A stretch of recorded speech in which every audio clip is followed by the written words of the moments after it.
The whistle cut through the stadium like a blade. One shrill blast, then the deep, rolling cadence of boots on asphalt. Thump, thump, thump, vibrated up through the metal bleachers and into my ribs. Sun hammered down off a sky so blue it hurt. Flags snapped in the wind. The air smelled like cut grass, hot concrete, and the faint chemical bite of gun oil and fresh paint. I sat in the middle of the Roar family row, knees together, hands folded, sunglasses hiding my eyes. My service pin sat under my collarbone, hidden beneath a plain blouse, the small weight pressing into my skin like a secret.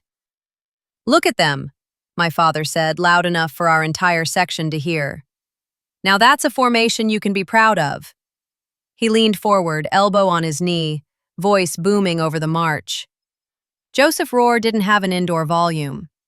Years of being the loudest opinion in any room had carved the habit deep. My brother Adam was in Bravo Company, third row from the front. He marched perfectly, chin high, arms slicing, eyes locked forward. Golden boy in a sea of uniforms. Mom dabbed her eyes with a tissue. Her bracelet jingled faintly every time her hand shook. "She really stuck with it, huh?" Aunt Marianne said, cupping a hand around her mouth as if whispering. It didn't help. "You must be so proud." "Of Adam?" Dad boomed. "Damn right I am. He finished what he started. Didn't crack halfway through and scuttle off like some people." His eyes slid toward me, deliberate and sharp. A few heads turned. There it was. I watched Adam's boots rise and fall in perfect rhythm, let the insult land, and did nothing. Didn't flinch, didn't smile, didn't defend myself. I'd spent 7 years learning how to sit absolutely still in far more hostile crowds than this. "You know, Cassidy tried this once," Dad continued, never one to leave a wound alone. "ROTC, officer track, all that. Lasted what was it, Cass? 2 weeks? 3? I kept my gaze on the parade ground. 3 months, I said quietly. He snorted. "And then she couldn't hack the discipline. Dropped out, went civilian." He made air quotes like it was a punchline. "Whole family embarrassed. You remember, Ellen?" Mom folded the tissue smaller and smaller. "Joe," she said under her breath. "Not today." He ignored her. "Adam's different," he declared to the entire row. "He's the real deal, not like our little dropout here." A couple of cousins shifted awkwardly. Someone coughed. The heat pressed down tighter, bringing up the smell of sweat and sunscreen from the people packed around us. On the field, the drill sergeant barked an order. "Company, eyes right!" Hundreds of heads snapped in unison toward the reviewing stand. Boots kept pounding. The band blared a brass march, the notes bouncing off the concrete stands and rolling back over us like a wave. On the front of the field, Sergeant Mason Frey marched ahead of Bravo Company, campaign hat low, jaw square. The man was legend, 30 years of turning recruits into soldiers. The kind of name that got spoken with equal parts fear and reverence in training halls. I'd heard his voice through a haze of sweat and sand once, years ago, before my file went classified. He hadn't looked at me twice then. He did now. It was a tiny break in the machine, just a hitch in his step as he scanned the stands. His eyes swept past the VIP section, the flag, the families. Then they caught on me. For a heartbeat, his gaze sharpened, flaring with a recognition no one around me could possibly understand. I felt it like a spotlight. My father kept talking. "Can you imagine?" he said to Aunt Marianne. "Dropping out of training? In this family?" I nearly disowned her. Said it was medical or some such nonsense. I told her, "The roars don't crack, girl." His voice grated like old gravel in my ear. On the field, Frey's jaw tightened. A muscle ticked. He glanced toward the reviewing stand where the base commander sat, then back at me. The cadence continued. Thump, thump, thump. But something in his posture shifted. He raised one fist. "Company, halt!" The entire formation stopped on a dime, boots slamming down in perfect unison. The sudden silence from the field hit louder than the march had. Murmurs rolled through the bleachers. This wasn't in the program. Frey pivoted sharply. Not toward the reviewing stand, not toward the flag. Toward us. Toward me. The sun glinted off the edge of his campaign hat as he lifted his chin, eyes locked onto mine through my sunglasses. The air went thin, like we were suddenly at altitude. "Sergeant?" the base commander called uncertainly from the stand. Frey didn't break eye contact. He took 3 measured steps forward, boots striking the pavement with such precision you could have set a metronome to them. Then, in full view of the entire stadium, he stopped, squared his shoulders, and snapped into a salute. Not toward the flag, not toward the colonel. At me. My father went rigid beside me. For a heartbeat, nobody moved. From the company ranks, I heard a whisper break formation. Why's he saluting a civilian? The word civilian landed like a stone. Frey's voice carried clear and sharp. "Ma'am," he said, every syllable crisp. "Permission to congratulate Echo Division's liaison on successful conclusion of her last deployment." It was like he'd dropped a grenade into a library. Silence, then a rising tide of whispers exploded around us. Echo Division? What did he say? Did he call her ma'am? Liaison to what?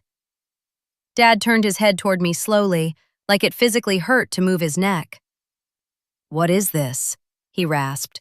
"Cassidy, what the hell is this?" I could have looked away, could have stood up, could have played dumb. Instead, I did something I hadn't done in front of him since the day I'd dropped out. I reached up, very calmly, and took off my sunglasses. The light hit my eyes. Frey saw the acknowledgement there and held his salute, arm steady, form perfect, making it painfully obvious to anyone with even a basic understanding of protocol. This was not how anyone saluted a washout. I didn't return it. Technically, I couldn't. Not here, not in this context, not in the life my father thought I lived. But I gave him the smallest nod. A subtle, controlled acknowledgement between 2 people who knew exactly what they were doing. "Carry on, Sergeant," I said, pitching my voice just loud enough to reach him and the front row without sounding like I was performing. He dropped his hand in one clean motion. "Yes, ma'am," he said. Then he turned back to the formation. "Company, eyes front, forward, march!" Bravo stepped off as one, boots pounding the ground so hard the bleachers vibrated. The band struck up again. The announcer stumbled over his script, voice cracking as he tried to find his place. But the energy had shifted. People weren't watching the parade anymore. They were watching me. "Cassidy," Aunt Marianne whispered, eyes wide. "What? What is Echo Division?" Mom's hand found my forearm, fingers shaking. "Cass," she murmured. "What did he mean? Deployment." My father said nothing. He just stared at me. The man who just mocked me publicly for being a failure, for cracking under pressure, sat frozen, red creeping up his neck. The service pin under my blouse felt suddenly heavier, pressing hot against my skin. I could have said a dozen things. I said nothing. The loudest sound in the world sometimes is the silence where a lie used to be. They used to say I couldn't handle discipline. When I was a kid, that meant I asked too many questions. Why this rule? Why that tradition? Why Adam got a pat on the head for breaking curfew, but I got a lecture for missing one chore? By 16, it meant I signed up for the wrong fights. Self-defense club instead of cheer. STEM camp instead of Bible study. My father never let me forget that. "You've got to learn your place, Cass," he'd say, pointing that thick finger at me over the kitchen table. "You don't have the temperament for the military.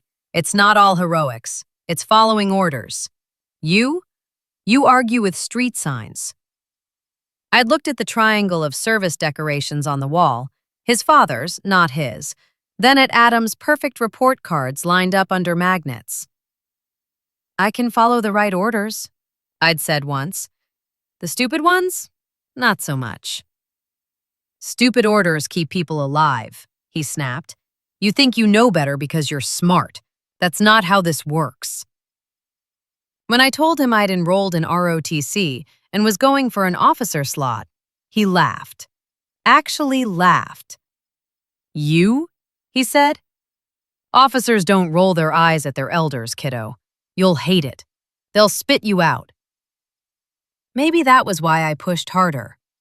I crushed the physicals, ate the long runs and obstacle courses for breakfast.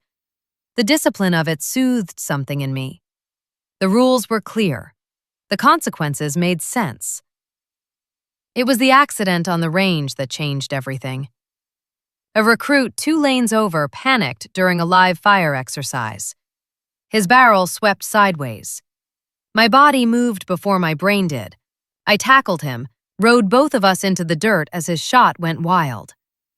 The round kicked up dirt inches from where it might have taken someone's leg off.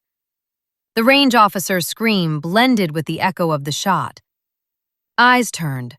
Papers got filed. A report landed on the wrong desk, or the right one, depending how you looked at it. A week later, a woman in a plain suit sat across from me in a windowless office, a folder on the table between us. No nameplate on the door, no rank on her collar. "Cadet Roar," she said, "how do you feel about rules?" "I like the ones that keep people alive," I said carefully. She smiled slightly. "How do you feel about the kind that bend?" I frowned. "I don't understand, ma'am." "Good," she said. "You're not supposed to. Not yet." She slid the folder toward me. On the tab, in small letters, 2 words. Echo Division. "If you stay in ROTC," she said, "you'll make a fine officer. Standard career, recognized rank, ceremony. Your father will be able to brag to his friends.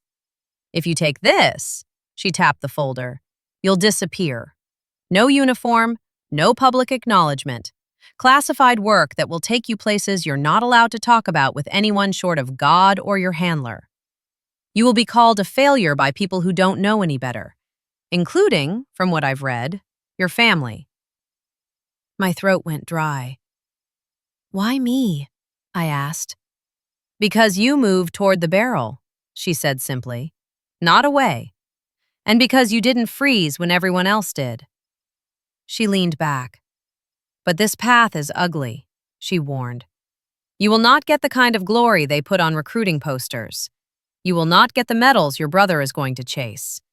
You will get long nights, longer flights, briefings where they erase your work with one line. Threat mitigated." 7 years of that sounded like hell. It also sounded like exactly the kind of necessary I'd always wanted to be. "What happens if I say no?" I asked. "You go back," she said. "You graduate, you salute. Your father gets to tell the world his daughter made it. You sleep a little easier. Someone else takes this folder." "And if I say yes?" I asked. She looked me directly in the eye. "Your ROTC record gets scrubbed," she said. "On paper, you fail out. Low marks, recommendation for separation. Your family will think you cracked. Your life will look like a cautionary tale." The words stung more than I wanted to admit. "You do that on purpose?" I asked. "We would protect your cover," she corrected, "which in this case is disappointment. The people you'll be working against pay close attention to success. They ignore the ones they think already lost." My father's voice rang in my head. "The roars don't crack, girl." I'd spent years arguing with him, trying to prove I could match whatever imaginary standard he'd set. Taking this folder would prove him right in all the worst ways. It would also put me exactly where I'd always wanted to be, at the point of the spear, not the tip of his ego. I remembered Adam, 15 at the time, lining up his JROTC medals on his dresser, rehearsing salutes in the mirror. He wanted the spotlight. It fit him. He glowed under it. I'd always been more comfortable in the dark, seeing what everyone else missed. I reached for the folder. "I'll take it," I said. The woman nodded once, as if I'd confirmed something she already knew. "Then from here on out," she said, "you don't explain yourself to anyone who isn't read in. Understood?" "Yes, ma'am," I said. "Good," she replied. "Cadet Roar, welcome to Echo." The next week, my father received an official notice. Cadet Cassidy Roar, disenrolled, failure to adapt, recommended for separation. He slammed the letter on the kitchen table so hard the salt shaker jumped. "What is this?" he shouted. "Failure to adapt? Are you kidding me, Cassidy?" Mom hovered at the sink, hands in dishwater, shoulders tight. I stood at parade rest in front of him and lied for the first time in my life for the military. "It's for the best, Dad," I said. I wasn't cut out for it. His face reddened, veins standing out in his neck. "The Roars don't quit," he snarled. "Maybe I'm not a roar," I said, sharper than I meant to. He laughed, ugly and bitter.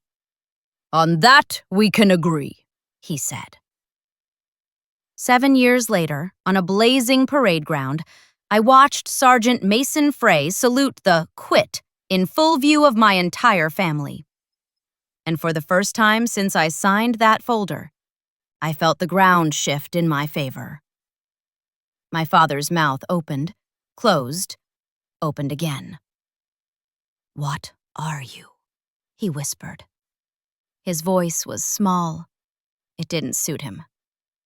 I slid my sunglasses back on, hiding my eyes. "Just here to watch my brother graduate," I said. It wasn't an answer. It was the most I was allowed to give. Yet. The rest of the parade barely registered. Commands echoed. Boots hit pavement. Names were called, cheers rose and fell, but it all felt like listening from underwater. Every time someone clapped for Adam's platoon, another whisper ran down the bleachers behind us. "Did you hear what he called her? Liaison? What's Echo?" I kept my eyes on the field and my face on lockdown.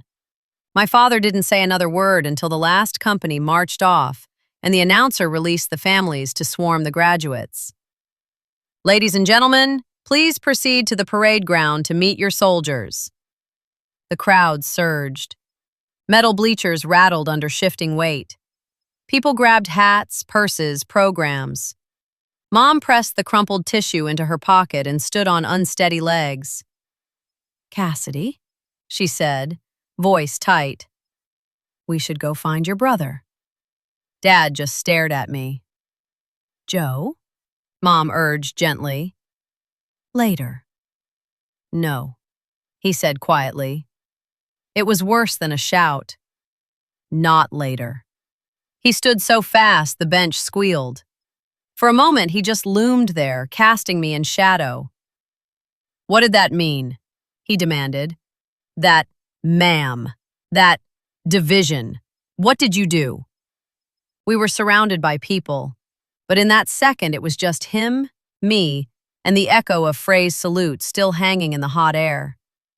I stood slowly, brushing imaginary dust from my jeans. The service pin under my blouse pressed into my skin, a steady reminder of all the things I couldn't say. "Dad," I said, keeping my voice even, "this isn't the place." "This is exactly the place," he snapped. "You let me stand here for years telling everyone you washed out.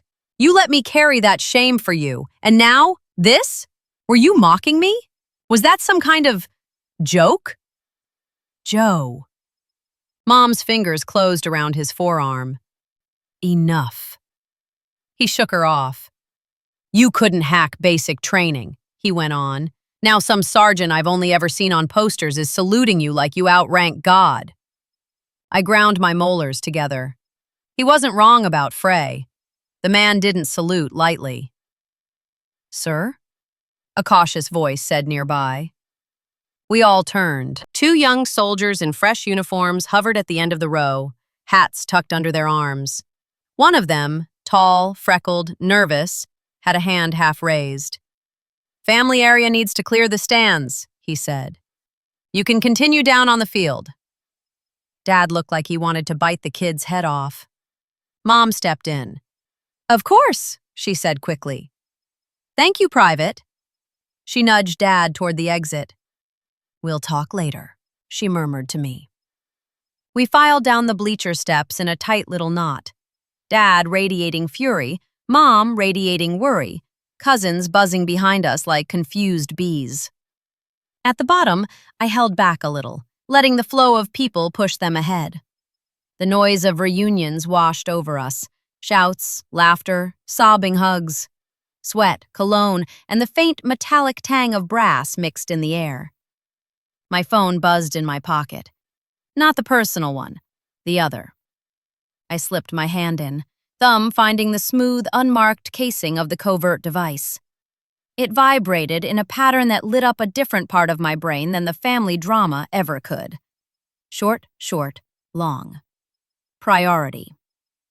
I angled away from the crowd, toward the shadow of a concrete support pillar, and checked the screen. One new message. Secure channel. I opened it. Shaw. "Frey acknowledged you. Unexpected. Maintain cover. No explanations to civilians. Debrief 2100. Also, any anomalies in perimeter or comms, report ASAP." Major Evelyn Shaw never wasted characters. Even in text, her tone felt like a clipped briefing. My assignment this morning had been simple on paper, complicated in practice. Observe the graduation. Red team the base's open day security. Watch for vulnerabilities, suspicious movement, communication gaps. Strict orders. Do not interfere unless loss of life is imminent. Now my handler knew Frey had just painted a target on my head in front of hundreds of people. I slipped the phone back into my pocket, the cool metal slick against my palm. "Cass!" I looked up. Adam pushed through a knot of families, cap in hand, uniform still perfect despite the heat. His face was flushed, eyes bright, that goofy mix of pride and exhaustion every new graduate wore. For a second he hesitated, 10 feet away, as if some invisible line separated the graduate from the sister he'd been taught to be embarrassed by. Then he closed the distance and wrapped his arms around me in a quick, hard hug. "You came," he said into my shoulder. "You thought I wouldn't?" I asked. He pulled back, smiling. "Honestly, I wasn't sure. Dad's been, you know." Yeah, I knew. Before I could answer, Dad appeared at his shoulder, all jaw and judgment. "There's my soldier," he boomed, clapping Adam on the back. "Proud of you, son. Real proud." Adam winced, just a fraction, then smoothed it into a grin. "Thanks, Dad," he said. "And to think," Dad went on, "we almost didn't come because your sister said it would be too much. Turns out it's too much for her, not us." The old dig. Easy, automatic. But this time his eyes flicked to me afterward, searching, uneasy. Frey's salute had cracked something in his certainty. Adam's smile faltered. "Dad," he said quietly, "can we not—" "Not what?" Dad barked. "Not point out that she let us think she failed? For years?" I felt the conversation start to spiral. I also felt something else. A creeping, prickling sensation at the base of my neck. A different kind of attention. I let my gaze slide past my father's shoulder, sweeping the edges of the field, the stands, the open gates. Crowd. Families. MP near the entrance. Vendor carts. 2 base photographers, one on a ladder. A comms tech by the PA booth. All normal. Then, I saw her. cadet in training fatigues, standing too close to a maintenance door on the far side of the field. Short brown hair in a tight bun, tablet in her hands, brow furrowed. She wasn't watching the ceremony. She was watching a panel on the wall beside the door. Her finger hovered over a recessed button, like she wasn't sure whether to press it. My eyes narrowed. "You listening, Cassidy?" Dad demanded. "Actually, I started. Mom grabbed his arm. "Joe, please," she hissed. "Not here." I took the opening. "I'll catch up," I said to Adam. "Go take pictures. Hug Mom. You earned it." He studied me, something unspoken passing between us. "You okay?" he asked. "Always," I said. Another half-truth. I slipped away before Dad could latch on to me again, merging into the flow of people heading toward the concession area. As soon as his line of sight broke, my posture changed. Civilian veneer off. Operator on. The service pin under my blouse felt like a tiny anchor, tethering me back to who I actually was. I cut across the edge of the parade ground, keeping banners and clusters of families between me and any cameras I'd already clocked. It took me less than 20 seconds to reach the far wall, another 10 to angle into a pocket of shadow near the maintenance door. Up close, I got a better look at the cadet. Young, maybe 19. No unit patch yet, just the standard training insignia. The name tape read, Bennett. Sweat beaded at her temples in the heat. On the panel next to the door, a small light blinked amber. Not red, not green, in between. Her finger hovered close, then pulled back, then hovered again. "Pro tip," I said softly, stopping just short of her peripheral vision. "If you're not read in, don't press buttons that blink amber on restricted panels." She jolted, nearly dropping the tablet. "Ma'am," she started, then frowned, taking in my civilian clothes. Her eyes flicked to my face, then past me, toward the field. "You're not supposed to be back here," she said, defensive instinct kicking in. "This area's for personnel only." "Good," I said. "That I'm in the right place." Her gaze snapped back to mine. Suspicion. A little fear. A lot of confusion. "I saw you on the stands," she blurted. "The sergeant, he—" Her eyes widened. "He saluted you." There it was. I shrugged slightly. "Crazy day." "What are you doing here?" she asked. "Same thing you are," I said, trying not to set off an alarm we don't understand. She glanced guiltily at the panel. "I wasn't going to press it," she said quickly. "The maintenance log said to check the breaker if we had a PA glitch. I thought this might be it." I followed her gaze to the panel. Most of it looked standard, labels for lighting, PA, power conduits. But one small square, just above where her finger had hovered, bore a different marking. A tiny, engraved symbol. A triangle with an echo line inside. Echo Division's mark. My stomach did a small, unpleasant flip. No one outside our circles knew that mark. It was a quiet flag for, "This touches something more classified than whatever you think you're fixing." Up close, the amber light on that button pulsed, slow and steady. Dormant. Waiting. "What's your name, cadet?" I asked. "Bennett," she said. "Kara Bennett." "All right, Bennett," I said. "Rule 1 around panels like this? If you're not sure, you don't improvise. You call it in. You log it. You let the people whose careers are on the line for these circuits decide." She frowned. "But the comms tech said the PA was glitching. He told me to come check the panel." I looked toward the booth. The tech I'd clocked earlier was gone. Blood ran colder for a second. "Did he give you his name?" I asked. She shook her head. "Just said base comms. He had a badge, but I didn't see—" Her voice trailed off as she realized how bad that sounded. Okay, I said calmly, even as my pulse ticked up.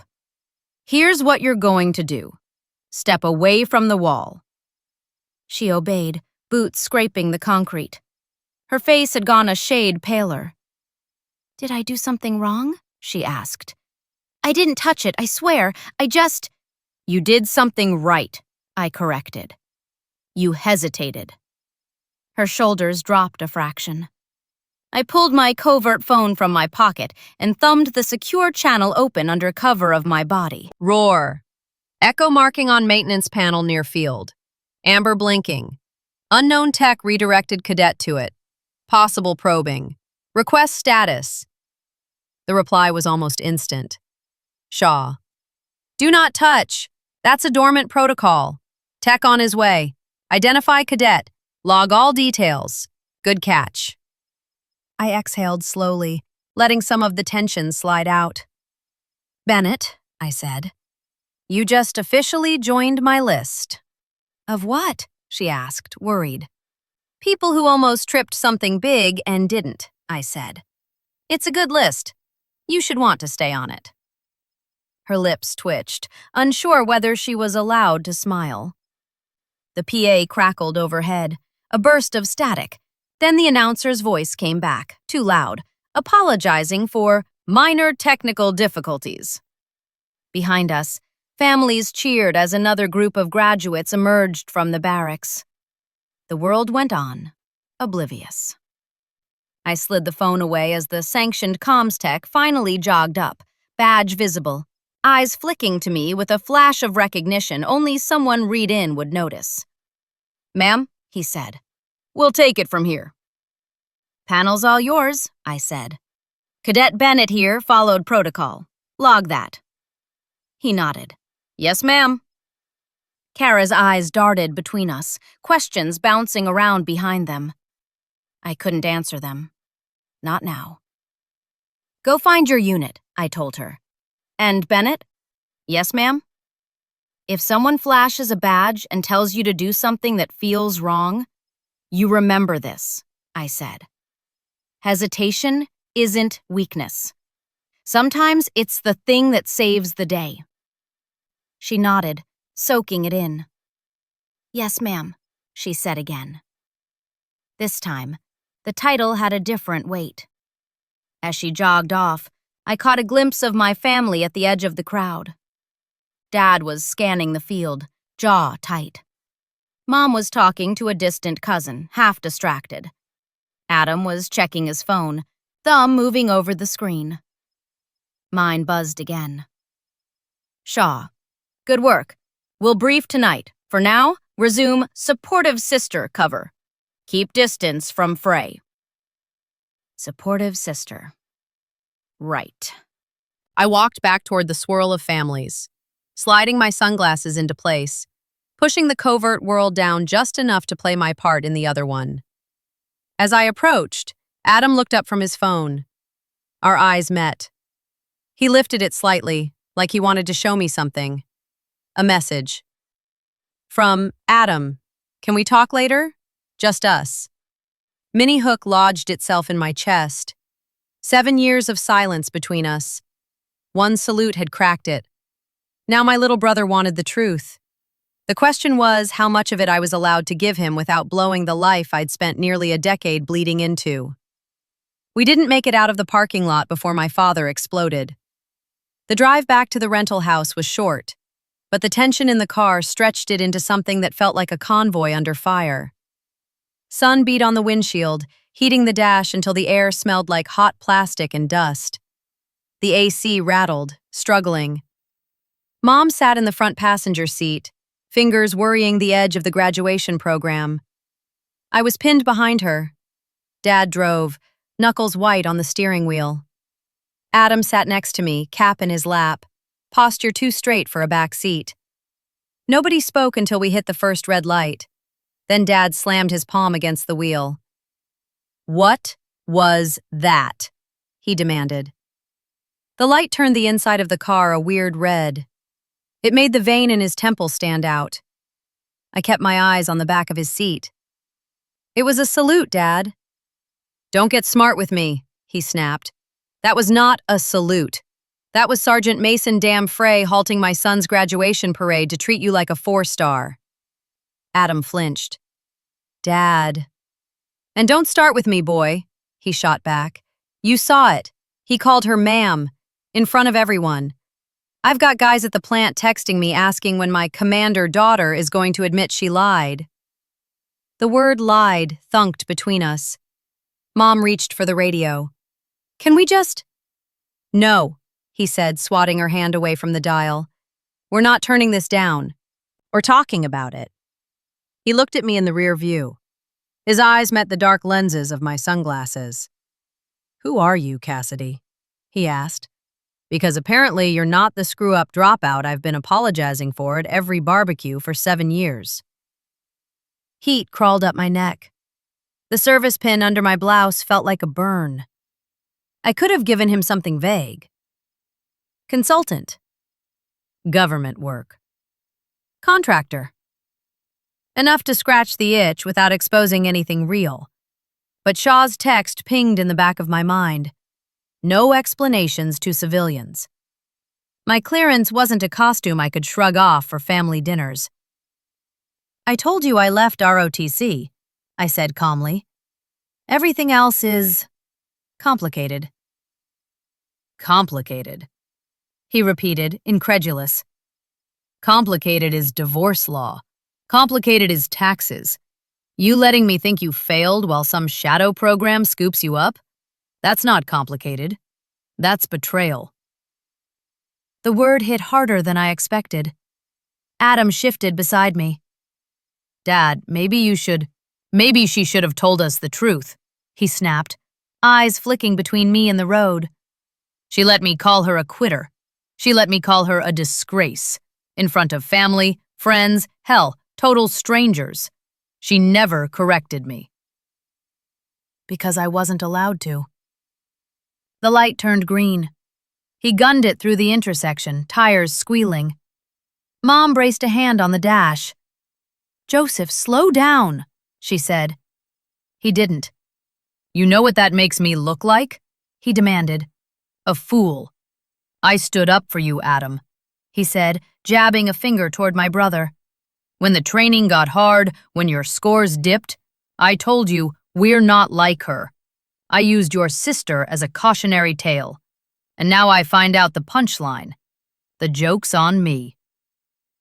The words tasted metallic in my mouth. I didn't ask you to use me as anything, I said quietly. You didn't stop me either, he said.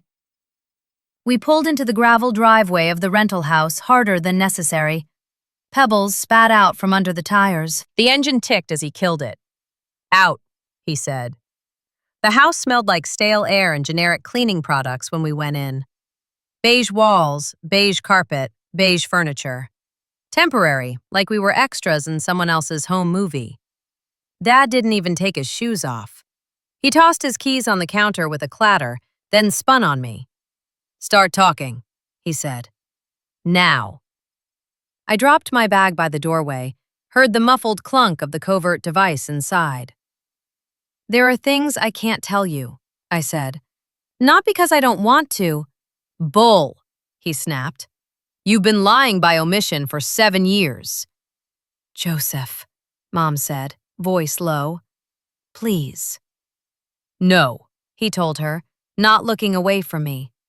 You do not get to stroll into our lives, let some sergeant salute you like you own the place, and then say, oops, sorry, can't answer questions. He stepped closer. I could smell coffee and harsh aftershave on his breath. Are you even a civilian? He demanded. Yes, I said. On paper. He barked a humorless laugh. On paper. God, listen to yourself. You sound like one of those spooks from the movies. He stabbed a finger toward my chest. It hit just above where the service pin rested under the fabric. I flinched, despite myself. Are you working for the military? He asked. For some black ops nonsense? Are you even allowed to be here? Dad, Adam said sharply. It was the first time he had raised his voice. Back off. Dad turned on him, surprised. Excuse me? You heard the sergeant, Adam said, color high in his cheeks. Whatever she does, it's above our pay grade. He looked at me, eyes searching. Right? He asked. For a second, I saw him as a kid again, gap-toothed, trailing after me in the yard, wooden sword in hand, insisting on being the knight if I got to be the monster. Right, I said. Dad scoffed. You're taking her side now? I'm not taking sides, Adam said. I'm saying we're standing in a rental kitchen, yelling at someone a drill sergeant just called ma'am in front of the whole base. Maybe we take 10 seconds and think about that. The intervention startled all of us. The air shifted a little. Mom took the opening. Joe, she said gently, you're angry, embarrassed. That's understandable. But Cassidy's obviously involved in something she can't talk about. We either trust her or we don't. Yelling won't change that. He stared at her like she just suggested they move to Mars. You knew, he accused. I suspected she hadn't just quit, Mom said. You don't move like she does and go work retail. Adam looked between us. What? Nothing, I said quickly. The service pin felt like it was drilling a hole into my sternum. Dad dragged a hand over his face. Fine, he said finally. You don't want to tell me? Don't. You two can play your little secret game. But don't expect me to clap next time some uniform stops to kiss your ring. He grabbed his keys again. Where are you going? Mom asked. For a drive, he said. To clear my head before I say something I can't take back. He slammed out the door. The roar of his truck starting up shook the windows. Silence settled in his wake. Mom leaned against the counter, shoulders sagging. The cheap laminate was cool under her fingers. I'm sorry, I said. It felt inadequate. She shook her head. No, I'm the one who should be sorry. I let him talk about you that way for years. You tried to stop him, I said. Not hard enough, she replied. She straightened, brushed her hands on her jeans like wiping crumbs away. I'm going to call your aunt, she said. Try to get ahead of whatever story Joe tells before it becomes gospel. She gave me a small, tired smile. You two, she nodded toward Adam. Talk. Without yelling. She disappeared down the hall, phone already in hand. That left Adam and me in the too-bright kitchen, the hum of the fridge loud, the smell of whatever cleaning spray they'd used lingering. He pulled out a chair at the small table and dropped into it, graduation cap tossed down next to him. The tassel slid, whispering against the plastic. So, he said. Echo Division. I sat opposite him, the chair creaking faintly under my weight. Not a conversation we're supposed to have in IKEA rental housing, I said. He huffed a laugh. You used to tell me everything. I used to steal your Halloween candy, I said. Things change. He sobered quickly. Did you fail? He asked bluntly. ROTC, back then. Did you really crack? The kid who'd shadowed me as a child, the teen who'd watched me leave for college, the cadet who'd watched me wash out from a distance. They were all layered in that question. I chose my words carefully. I never failed a physical, I said. Never failed a drill. Never quit a ruck, never no-showed a march. I didn't break, Adam. I got redirected. By who? He asked. A woman in a suit with no nameplate and a folder that changed my life, I said. He sat back, absorbing that. Is that how you ended up getting saluted by Frey? He asked. Because for the record, That was the craziest thing I've ever seen. I smiled despite myself. You looked good out there. Don't deflect, he said. This is my interrogation. You can debrief me later. He had a point. You remember the range incident? I asked. Where you tackled a kid so he didn't shoot his own foot off? He said. Dad called it showboating. I rolled my eyes. Of course he did. Adam shrugged. He said you drew attention for the wrong reasons, that real soldiers don't grandstand. I thought of the folders sliding across that blank table. They saw something in me, I said. Something that doesn't fit well in neat formations and public ceremonies. Something that got you pulled into echo, he said. Yeah, I said. He tapped his fingers on the table, the rhythm mismatched to any cadence I knew. Are you in danger? He asked. All the time, I said honestly. But not the kind that spills over onto you. That's the point. He looked at my hands, at the scars on my knuckles, the calluses on my palms. Do you fight? He asked. His voice was softer now. Not a kid asking about superheroes. A soldier trying to understand another kind of war. I go where they tell me, I said. I do what needs doing. And then I come home and pretend I've been working at a desk job no one can quite explain. He winced. We made jokes about that. I'm sorry. I thought you were just too proud to admit you'd flamed out. I swallowed. I let you believe that, I said. For your own safety, for my cover, for Dad's sanity in its own way. That sound like an order they gave you? He said. It was, I admitted. He studied my face like he was trying to memorize it anew. You know what's messed up? He said. I've been jealous of you for years. I blinked. Of what? The family disappointment thing? Of the fact you got out, he said. You got to walk away from all the expectations. I stayed. I did the thing Dad wanted. Sometimes I wondered if you were the smart one. A weird laugh escaped me. That's not how I would have described it. He rubbed the back of his neck, cheeks coloring. When training got hard, they'd say, this isn't for everyone. Some people can't hack it. Some people leave. And I'd hear Dad's voice in my head, talking about you. And I'd think, I'll die before I let them lump me in with her. He stared at the table. That wasn't fair. He added quietly. No, I said. But it was honest, at the time. He nudged the cap with one finger. When Frey saluted you. He shook his head. I thought my eyes were playing tricks on me. Then I thought maybe you'd gotten some weird honorary thing. Then he said echo and deployment, and I realized I had no idea who my own sister really was. That makes two of us, I said softly. He looked up sharply. What do you mean? He asked.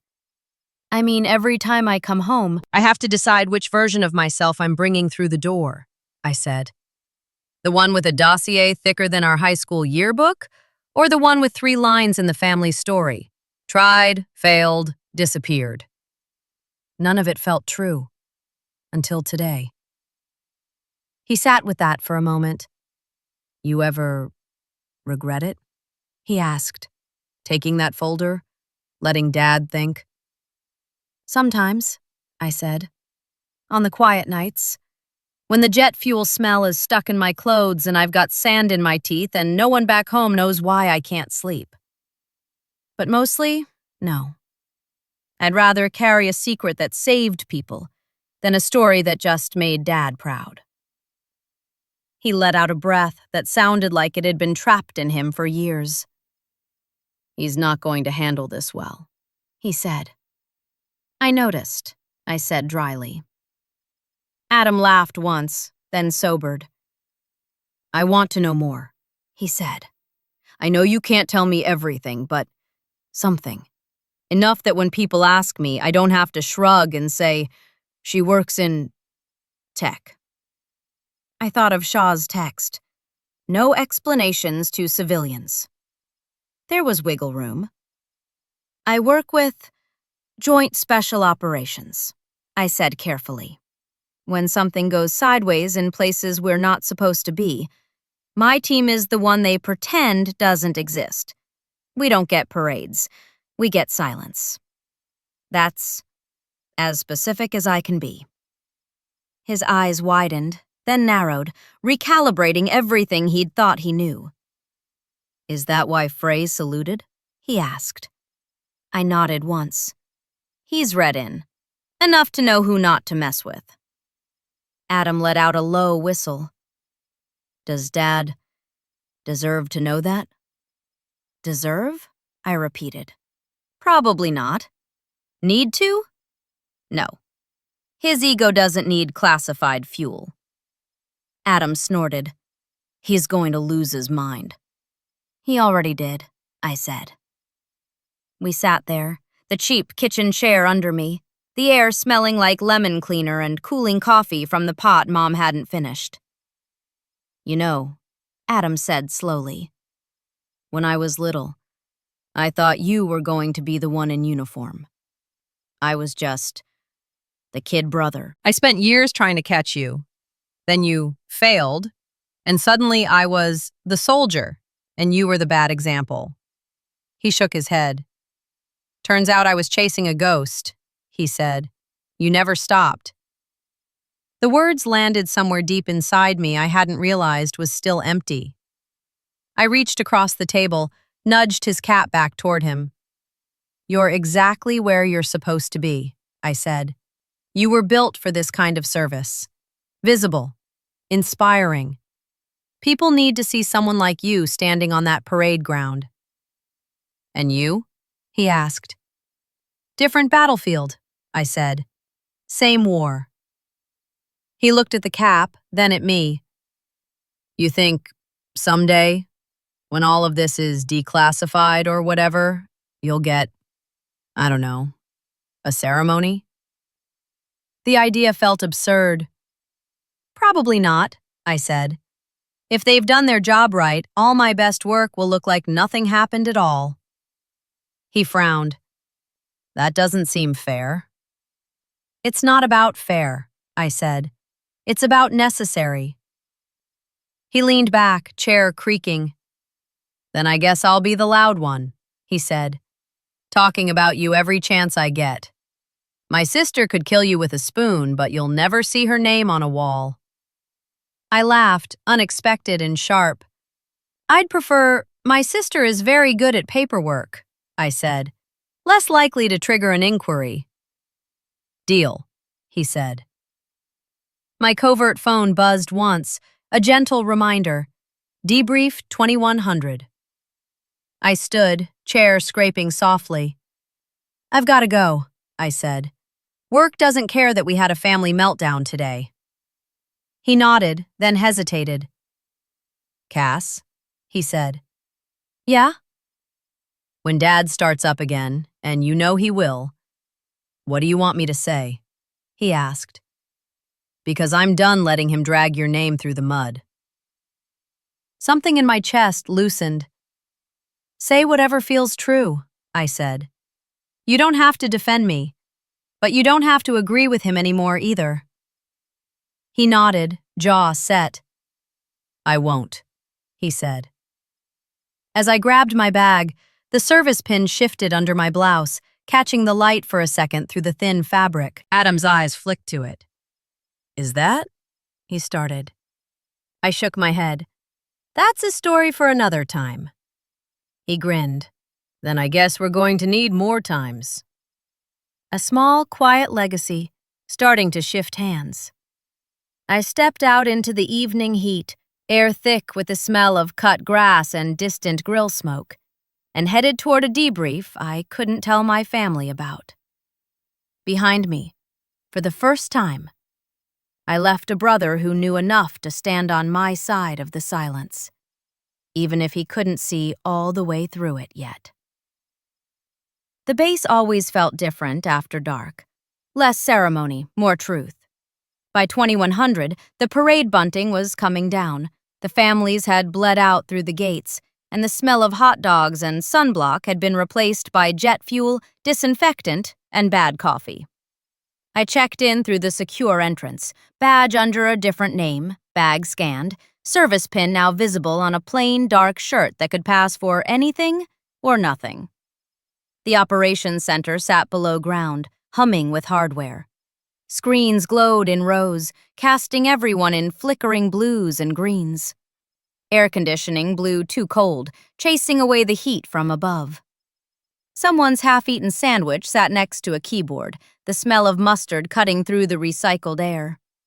Major Evelyn Shaw stood at the central console, arms crossed, eyes on a wall of feeds. CCTV from the stadium, drone shots of the perimeter, internal corridor cams. She glanced over as I approached. "Roar," she said. "Quite a show you and Sergeant Frey put on." Her tone was dry, but not hostile. I came to an easy attention beside her. Not formal parade rest, not casual slouch. The stance we used when we were on duty, but inside the wire. "I didn't initiate it, ma'am," I said. He recognized me. I acknowledged without breaking cover. Her eyes flicked to the feed frozen on the salute. Frey, mid-motion. Me in the stands, sunglasses off, chin slightly lifted. "You could have played confused civilian," she said. "Pretended he had the wrong girl." "He said my name," I reminded her. "And Echo Division. Hard to walk that back." She sighed through her nose. "He shouldn't have. He knows better." "Maybe he knows something we don't," I said. "About why he chose that moment." She glanced at me. "You think he did it on purpose? As a signal?" "Look at the timing," I said.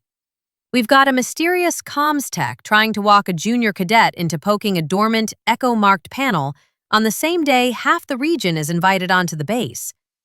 If I were trying to probe security, I'd hide it inside a spectacle too." Shaw tapped a command into the console. The footage shifted, rewinding, then zooming in on the far wall, the maintenance door, the panel. Cadet Bennett appeared, looking exactly as nervous as she'd been in person. Unknown tech stood beside her, badge flashing once in the camera angle. "Computer, pause," Shaw said. The feed froze. Tech's face turned toward the camera, grainy but clear enough. "Run facial recognition," she ordered. "Cross-check with contractors list, base personnel, and visitors." A smaller screen flickered to life, algorithms scraping through databases. Names and photos flashed too fast to follow. "Bennett did what she was told," I said, "until I got there." "Bennett almost triggered a dormant security protocol," Shaw corrected. "But yes, you intercepted. You kept her from being the one on the hook when this blows." Her gaze softened a fraction. "Good instincts." "Felt too convenient," I said. "Too staged." She nodded. "Echo mark on that panel is old. Before your time. We folded that system into something bigger a few years back. It shouldn't even be accessible from topside unless someone's messing with wiring." The recognition program dinged. Match. No result. Shaw's jaw tightened. "So our tech is either a ghost, a very expensive mistake, or someone's puppet," she said.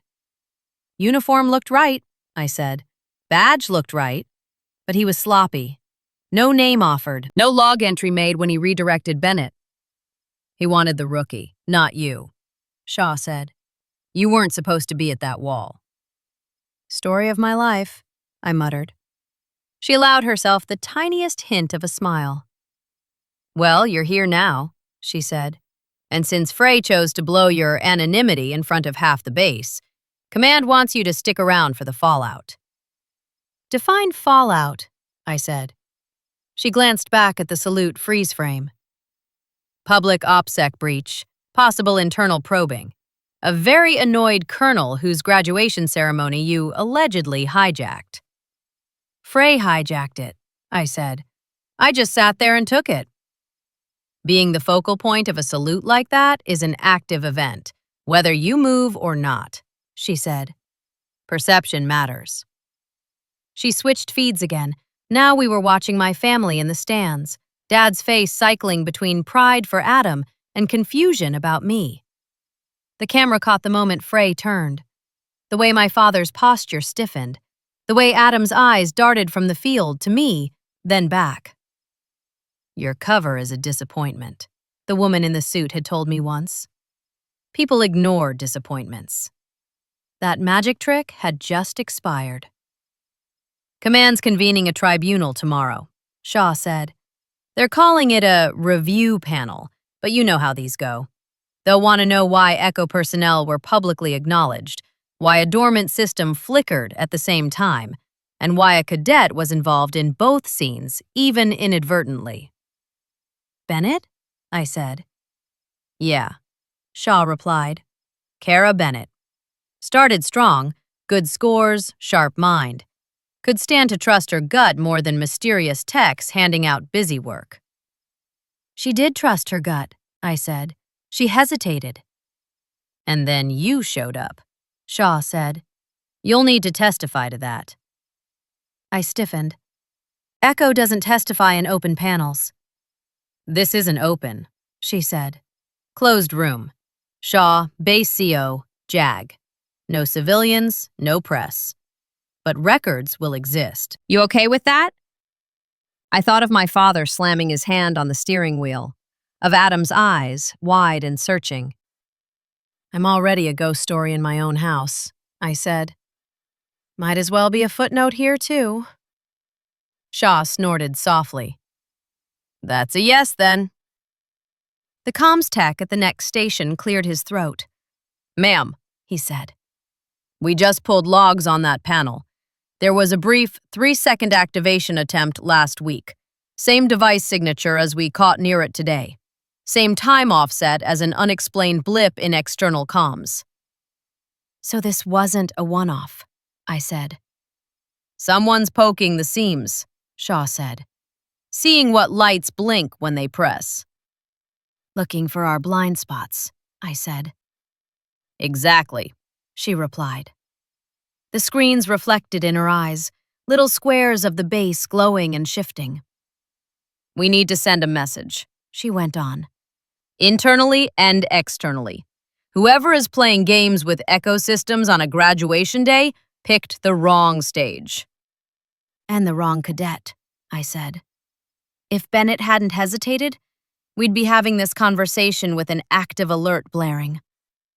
We still might, Shaw said. If our ghost decides he didn't get what he wanted today. As if on cue, a low klaxon blared once, then cut. The room went still. On the main screen, a red banner flashed briefly across one of the internal feeds. Internal Protocol, Delta. Pending. Oh, you have got to be kidding me, Shaw murmured. The Comtech's fingers flew over the keys. Ma'am, that's the tribunal room, he said. Security system just registered an unauthorized preload. A what? I asked. Someone queued a lockdown sequence, he said. Didn't trigger it, just woke it up. Like they were testing how long it takes to respond. Adrenaline surged through me. My fingers twitched toward a weapon I wasn't carrying. Is Bennett on duty tonight? I asked. The tech checked the roster. She's supposed to be shadowing security in that wing, yeah. Shaw's mouth set. Of course she is, she said. They like patterns. They think we won't notice. I straightened. Permission to go find our cadet before someone else does, ma'am? I asked. Shaw didn't hesitate. Granted, she said. Take a radio. Take whoever's on B shift outside that room. Do not let anyone talk you into standing down, no matter what badge they flash, unless it's mine or the CO's. Understood? Yes, ma'am, I said. I grabbed a radio from the rack, clipped it to my belt, and headed for the door. As it slid shut behind me, the hum of the operations center faded, replaced by the quiet, hollow echo of the corridor. Fluorescent lights buzzed overhead. The air tasted like recycled cool and faint metal. My boots thudded softly on the polished concrete. Tomorrow, I'd be sitting in a tribunal room, explaining why my name had suddenly appeared in a base incident log after years of staying invisible. Tonight, someone was trying to turn that tribunal into more than just a meeting. And if they used Kara Bennett as their pawn again, they were going to find out exactly how wrong they were about the failure in the Roar family. The tribunal wing felt like a different base entirely. Upstairs, graduation banners still drooped from railings, a few stray balloons bumping against ceiling tiles. Down here, it was all steel doors, muted colors, and the kind of silence that made every footstep sound like a confession. I moved fast, but not frantic, radio clipped to my belt, eyes sweeping corners, hands empty, but ready. 2 MPs stood at the junction leading toward the tribunal room, B-shift, just like Shaw had promised. Their name tapes read Kent and Hughes. Both straightened when they saw me. "Ma'am," Kent said, eyes flicking to the service pin on my chest. Major Shaw called ahead. "Echo liaison?" "That's one of the things they call me," I said. "Tribunal room just registered a preload. Someone's poking internal protocols. You see anyone go through this way in the last 10 minutes who didn't belong?" Hughes frowned, thinking. "Just Bennett," he said. "She checked in about 20 minutes ago. Said she was here to shadow the security sweep before tomorrow's panel." "Anyone with her?" I asked. "Some captain from base facilities," Kent said. "Didn't catch the name. He flashed a badge, said they were running a systems check. Looked legit." I bit back a curse. "Where are they now?" I asked. "Tribunal anteroom," Hughes said, nodding down the hall. "Said they needed to test the lockdown from inside." I didn't like that phrasing at all. "All right," I said. "Here's what's going to happen. You two stay at this junction. No one, and I mean no one, goes in or out without my say-so or Shaw's.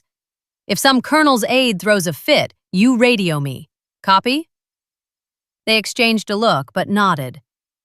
"Yes, ma'am," Kent said. I moved down the hall. The air felt colder here, like the AC was set a few degrees lower to keep panels and tempers from overheating. The fluorescent lights made everything look slightly washed out. I passed one empty conference room, another. Then I saw her. Kara Bennett stood outside the tribunal room door, tablet clutched to her chest. Her jaw was tight. Her knuckles were white. Opposite her, a man in a captain's uniform leaned against the wall, one boot propped casually, arms crossed. He had the relaxed posture of someone who thought he owned the space.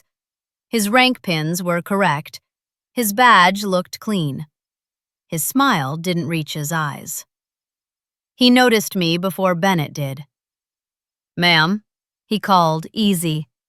"We're all good here. Just running a pre-check on the lockdown before tomorrow's fun." His voice was smooth, forgettable. Exactly the kind you heard giving a briefing no one remembered. Bennett turned, relief flickering across her face when she saw me. "Oh," she said. "Ma'am, Captain Rourke was just showing me how the internal protocol works. He said—" "Rourke," I repeated, cutting in. "You new to this base?" He straightened, smile tightening a notch. "TDY," he said. "Facilities oversight. We must have missed each other at the morning briefing." He extended a hand. "Captain James Rourke." I looked at the hand, then at his badge. The photo was him. The name matched. The laminate had the right micro-etching. The problem wasn't the badge. The problem was the fact that Shaw's system hadn't found him when we'd run the face from the field panel. But my memory had. People underestimated how much you saw when you were quiet. I'd clocked him earlier, blending in near the comms booth at the parade, hat low, eyes sweeping the crowd. Same jawline. Same scar near the earlobe. Different uniform, same man. You were at the field, I said. He chuckled. Most of the base was at the field, ma'am. Near the PA booth, I added, talking to a cadet about a blinking panel. Bennett's eyes widened. Rourke's smile flatlined. I do a lot of talking, he said. Comes with the job. Funny, I said, because the job you just described doesn't exist. His gaze sharpened. What exactly is your position here, Ms.? He asked, tone cooling. Roar, I said. And your protocol just pinged a warning upstairs, Captain. Mind if I take a look before you press any more buttons? He hesitated a half-second too long. Be my guest, he said finally, stepping aside. The panel next to the tribunal door looked standard at a glance. Keypad, badge reader, small override slot.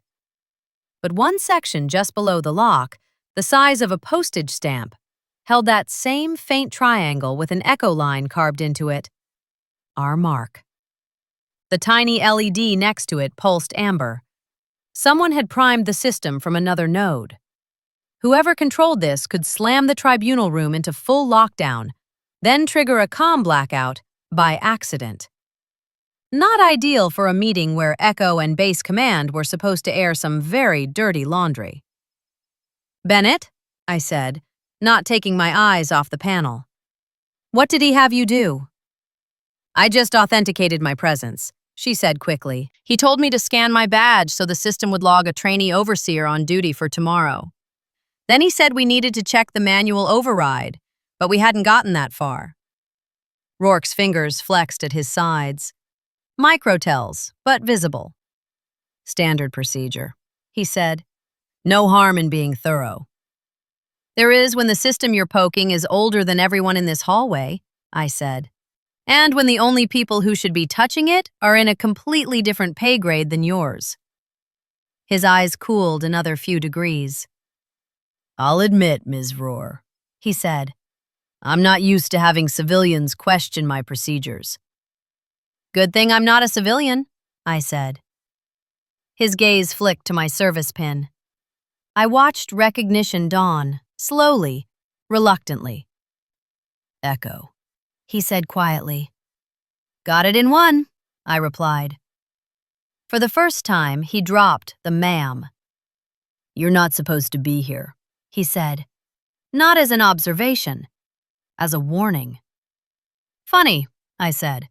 I was about to say the same thing to you. The air in the hallway felt charged now, like the moment before a storm. Bennett shifted her weight from one foot to the other, eyes flicking between us like she was watching the start of a fight without any rules she understood. Cadet, I said, tone shifting. You're going to step back to the junction and let MPs Kent and Hughes know the following. Internal Protocol Delta has been tampered with. Possible hostile actor on site.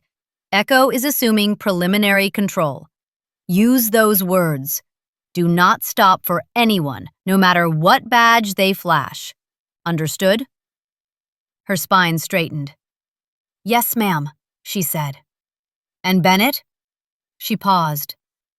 You did the right thing calling this in, I said. Don't let anyone tell you otherwise.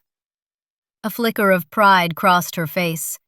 She jogged down the hall, boots thumping, leaving me and Rourke alone with the tribunal door. You're overreacting, he said. This is an overzealous cadet and a sensitive legacy system. That's all. Sensitive legacy system that just got woken up exactly 24 hours before a high-value meeting, I said, by a man whose face doesn't show up in any of our internal databases. His jaw tightened. Maybe your databases are out of date. Maybe, I said. Or maybe someone thought a fancy badge and a story about facilities oversight would get them access no one else has. His eyes flicked past me, checking his exits. So what now? He asked. You detain me? Drag me in front of your major? Risk tipping off whoever's really behind this that you're on to them? I smiled. It didn't reach my eyes.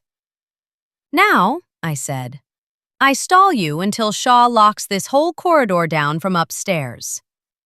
He snorted. You're bluffing. I tapped the radio lightly. Roar to Shaw, I said. We've got Rourke at the tribunal door. Panel's hot. Recommendation? There was a tiny crackle, then Shaw's voice, cool and calm. Already on it, she said. Corridor Delta 7, initiating contained lockdown. MPs in position. Do not let him leave your line of sight. Rourke's shoulders bunched. The overhead lights flickered once, then settled. A dull clunk sounded as magnetic locks engaged on both ends of the hallway. Well, he said. That's unfortunate.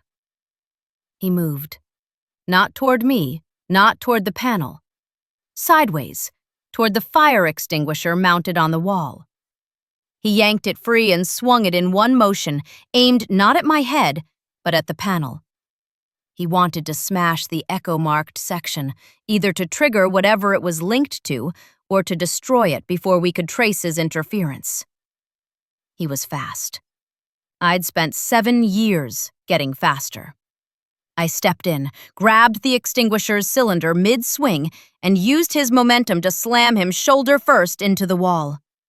The metal rang dully against concrete. He grunted, tried to twist, driving an elbow back toward my ribs.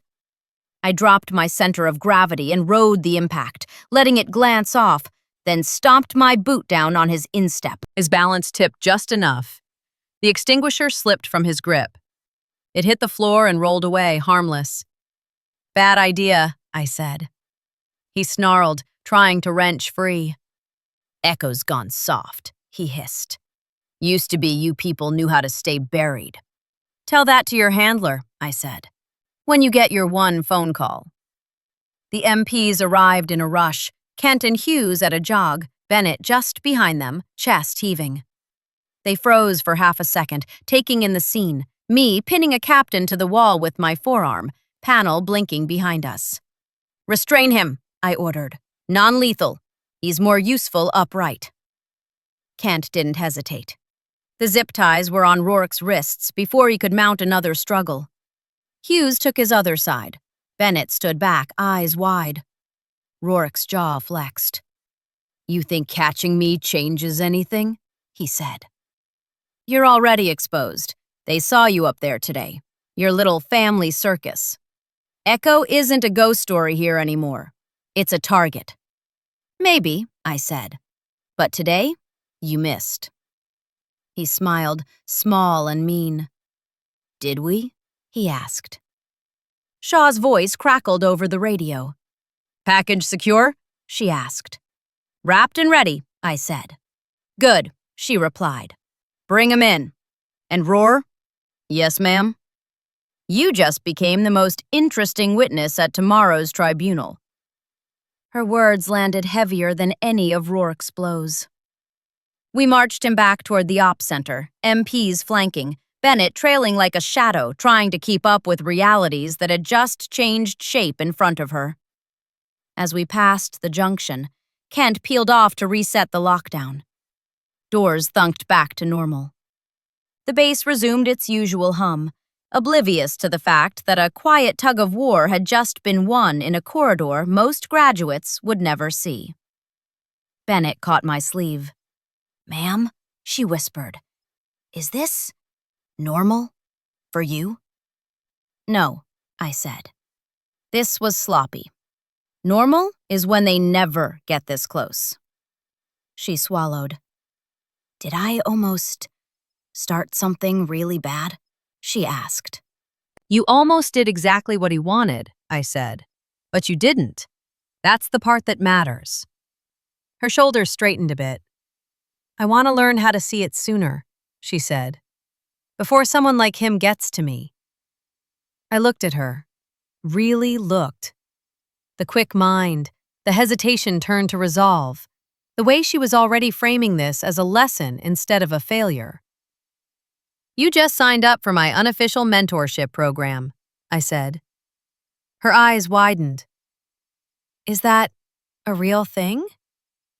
It is now, I said. We reached the secure door to the ops center. Shaw waited inside, expression unreadable. Put him in holding, she told the MPs. Separate room, no contact. I want every second of his time on this base traced, logged, and audited by midnight. She turned to me. You, she said, get some water. Then you and I are going to write tomorrow's narrative. About Echo? I asked. About you, she corrected. Because like it or not, Roar, after today, this base doesn't just know your brother's name. The idea of being in any narrative made my skin itch. I'd spent years making sure my victories were recorded in footnotes, not headlines. Now, thanks to one salute and one almost triggered protocol, the quiet was over. Tomorrow, I'd sit in a tribunal room under bright lights, and a panel of officers would decide whether I had jeopardized OPSEC or quietly saved their base from something they didn't even see coming. And in the back of that room, if the roster I'd seen was right, there would be observers, including family. My father, who thought I'd betrayed him by staying silent. My brother, who just learned that silence had teeth. The same man who had mocked me in public would watch as soldiers far above his pay grade called me ma'am. I just had to survive the questions between now and then. Tribunal rooms all smell the same. Recycled air, old paper, faint coffee, and the metallic tang of people trying very hard not to sweat. The next morning, I sat at a narrow table with Major Shaw to my left and an empty chair to my right. Fluorescent lights hummed overhead, too bright. A pitcher of water sweated on a side table. The walls were bare except for a clock and the base insignia, neutral, watching. Across from us, 3 officers formed the panel. Colonel Briggs at the center, flanked by a JAG commander and a security chief. Files lay in neat stacks in front of them. One of those files had my old ROTC separation in it. To the side, a row of observers, legal staff, base reps, and family. Mom sat stiff, hands clasped in her lap. Adam sat beside her in his new uniform, posture textbook. At the end of the row, my father leaned back in his chair, arms crossed, jaw set. His gaze bounced between me and the panel, trying to decide where to aim. I adjusted my service pin. The metal was cool through the fabric. Anchor. Major Shaw, Colonel Briggs began, voice calm. This tribunal has been convened to address 2 issues. First, the public disruption during yesterday's graduation ceremony involving Echo Division personnel. Second, the security anomaly identified in the tribunal wing later that evening. Do you understand the scope? Yes, sir, Shaw said. And you requested that Commander Cassidy Roar, Echo liaison, be present as primary witness. Yes, sir, she repeated. The colonel turned his attention to me. Commander Roar, he said, you understand that Echo's presence on this base is unofficial. Nothing said here leaves this room without clearance. Understood? Yes, sir, I replied. He opened a folder. My name stared up from the top page. Your official record still lists you as failed to adapt from ROTC, he said. Yet yesterday, a senior drill sergeant halted a graduation parade to salute you. That mismatch is what brings us here. I felt my father's stare from the side row, hot and sharp. With respect, sir, I said, what brings us here is someone probing your internal security protocols under cover of that parade. The salute was just the part everyone saw. The JAG commander's lips twitched. Briggs nodded slightly. Fair, he said. Walk us through the sequence, from your perspective. So I did. I told them about the parade, about Frey's eyes finding mine, about his salute and the use of my real role in front of the stands. I kept my tone flat, my language clean. I told them about the blinking panel at the field, about Kara Bennett hovering with a tablet and a bad feeling, about the ghost tech who nudged her toward the echo-marked button.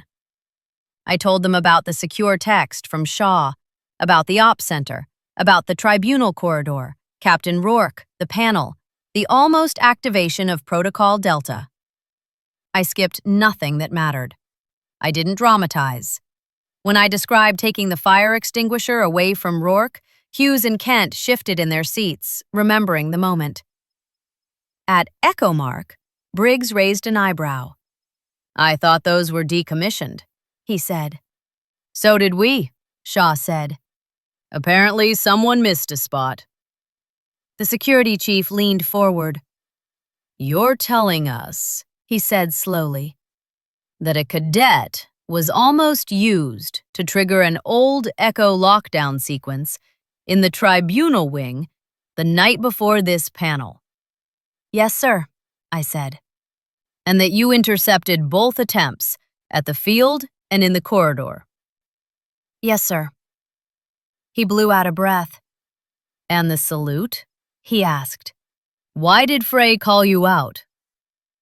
"I can't speak for Sergeant Frey's motives, sir," I said. "But he's read into certain programs. He recognized me. He chose a very public way of signaling it." Briggs tapped a pen against his file. "You believe his action and the anomalies are connected," he said. "I believe," I replied, "that somebody picked graduation day because they thought all eyes would be on the parade, not on the circuits. And I think Frey decided to put some of those eyes on me instead, either as cover or as a warning." The JAG commander spoke up for the first time. "Warning to whom?" she asked. "To whoever was watching for Echo," I said. Silence settled for a moment. "Let's hear from the others," Briggs said. They called in Frey first. He entered in full uniform, every crease knife-sharp. The man carried his own weather system with him, authority, seasoned and heavy. He saluted the panel, then sat.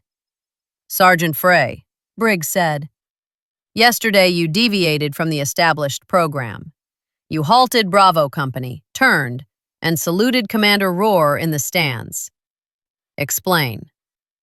Frey didn't fidget. He barely blinked.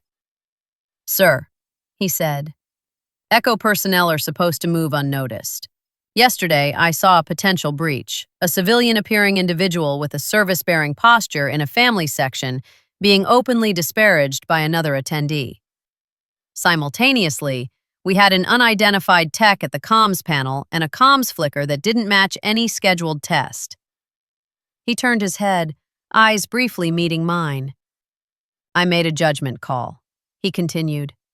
"If Echo was going to be hunted, I wanted our hunter looking in the wrong place. So I gave them something loud." "Her," the JAG commander clarified. "You gave them her." "Yes, ma'am," Frey said. "I made Commander Roar the most obvious thing on that field for 30 seconds. Long enough to see who flinched." "And did someone?" Briggs asked. Frey's mouth quirked. "You've got Rourke in a box, don't you?" he said. Briggs didn't answer. "That's your answer, sir," Frey said. The panel exchanged looks. "Do you regret your action, Sergeant?" the security chief asked. "You blew Echo anonymity. You upended this family's understanding of their own daughter. You—" "I protected the base," Frey cut in, calm. "I used the tool I had, the truth everyone was pretending not to see." His gaze shifted, just once, toward the observers' row, toward my father. "Some lies make us sloppy," he said, "including family ones." The words hit harder than if he'd shouted. They dismissed Frey. Then they called Bennett. She walked in more tentatively, shoulders tense but back straight. Her uniform looked freshly pressed, like she'd ironed away her nerves as best she could. "Cadet Kara Bennett," she introduced herself. Her voice wobbled once, then steadied. They asked her to recount what had happened. She talked about the unknown tech at the field, about the amber blinking light, about my appearance by the panel. Her cheeks flushed when she admitted she'd almost pressed the button. "I stopped because it didn't feel right," she said. "It didn't match the maintenance notes, and because the woman who'd been saluted in front of everyone told me to step away." A faint ripple of reaction moved through the observers. Briggs clasped his hands. "Cadet," he said, "do you consider your hesitation a failure?" She looked at me, then at him. "No, sir," she said. "I consider it the beginning of better judgment." The JAG commander smiled faintly. "That's a good answer," she said. They dismissed Bennett. Rourke was brought in next, wrists cuffed, expression cool. He identified himself as Captain James Rourke, Facilities Oversight, Contractor Liaison, half a dozen titles that sounded plausible and meant nothing. Shaw dropped a thin file on the table. "Odd," she said, "because we ran that name through every system we have. Your commission number is assigned to a man who died 6 years ago. Your badge was cloned. Your orders were fabricated. And your faces," she tapped the folder, "showed up near 3 separate classified panels in the last month, on 3 different bases." His jaw clenched. "I want counsel," he said. "You'll get it," the JAG commander said. "On the way to federal custody. For the purposes of this tribunal, we have enough to consider your presence part of an external threat vector, not a personnel matter." Translation? You're not our problem anymore. You're theirs. He glared at me as they let him out. "You're painting a target on her back," he said, jerking his chin in my direction. "You think hunters don't watch tribunals?" Shaw's voice was dry. "We'll make sure they see exactly what we want them to." When the door closed behind him, the room exhaled. Briggs turned pages slowly, then looked back at me. "Commander Roar," he said, "Echo has operated on this base under cover of mediocrity." "Yes, sir," I said. "That cover is compromised," he continued. "Sergeant Frey's salute, your involvement in neutralizing this breach, and the cadre of witnesses who now know your name have made sure of it." I felt every pair of eyes on me. "In one day," he went on, "you were publicly shamed by a family member, publicly elevated by a senior NCO, and privately instrumental in preventing what could have been a serious security incident." His words were clinical. The weight behind them wasn't. "From where we sit," the JAG commander added, "the question isn't whether you jeopardized OPSEC. The question is whether we owe you a commendation, an apology, or both." Heat rose in my face. I resisted the urge to look at my father. "With respect, ma'am," I said, "I was just doing my job." "Your job," the security chief said, "has been to let this base believe you washed out. To let your own family carry a false story about you. To sit still when they mocked you from 3 feet away." He nodded toward the stands visible in the paused footage. "That kind of discipline is rare." My throat tightened. I swallowed it down. Briggs closed my file. "Echo's cover here is blown in one direction," he said. "We can't put that genie entirely back in the bottle. But we can control the narrative. Here's what this tribunal will record." He looked down at the blank page of a new form, then began to dictate. "Commander Cassidy Roar, serving as Echo Division Liaison, acted appropriately and with restraint during an unplanned public acknowledgement by a senior NCO. She did not invite or escalate said acknowledgement. Further, she identified and prevented activation of a legacy security protocol by an unauthorized individual utilizing falsified credentials. Her intervention protected cadet personnel, preserved tribunal integrity, and exposed an external infiltration attempt." The clerk's pen scratched across the paper, recording each word. "Recommendation," Briggs continued, "is retention of Echo cover status with adjusted parameters. issuance of a classified commendation, and formal recognition to be conveyed in a closed ceremony to relevant base leadership, and, at Commander Roar's discretion, immediate family. That last part made my pulse jump.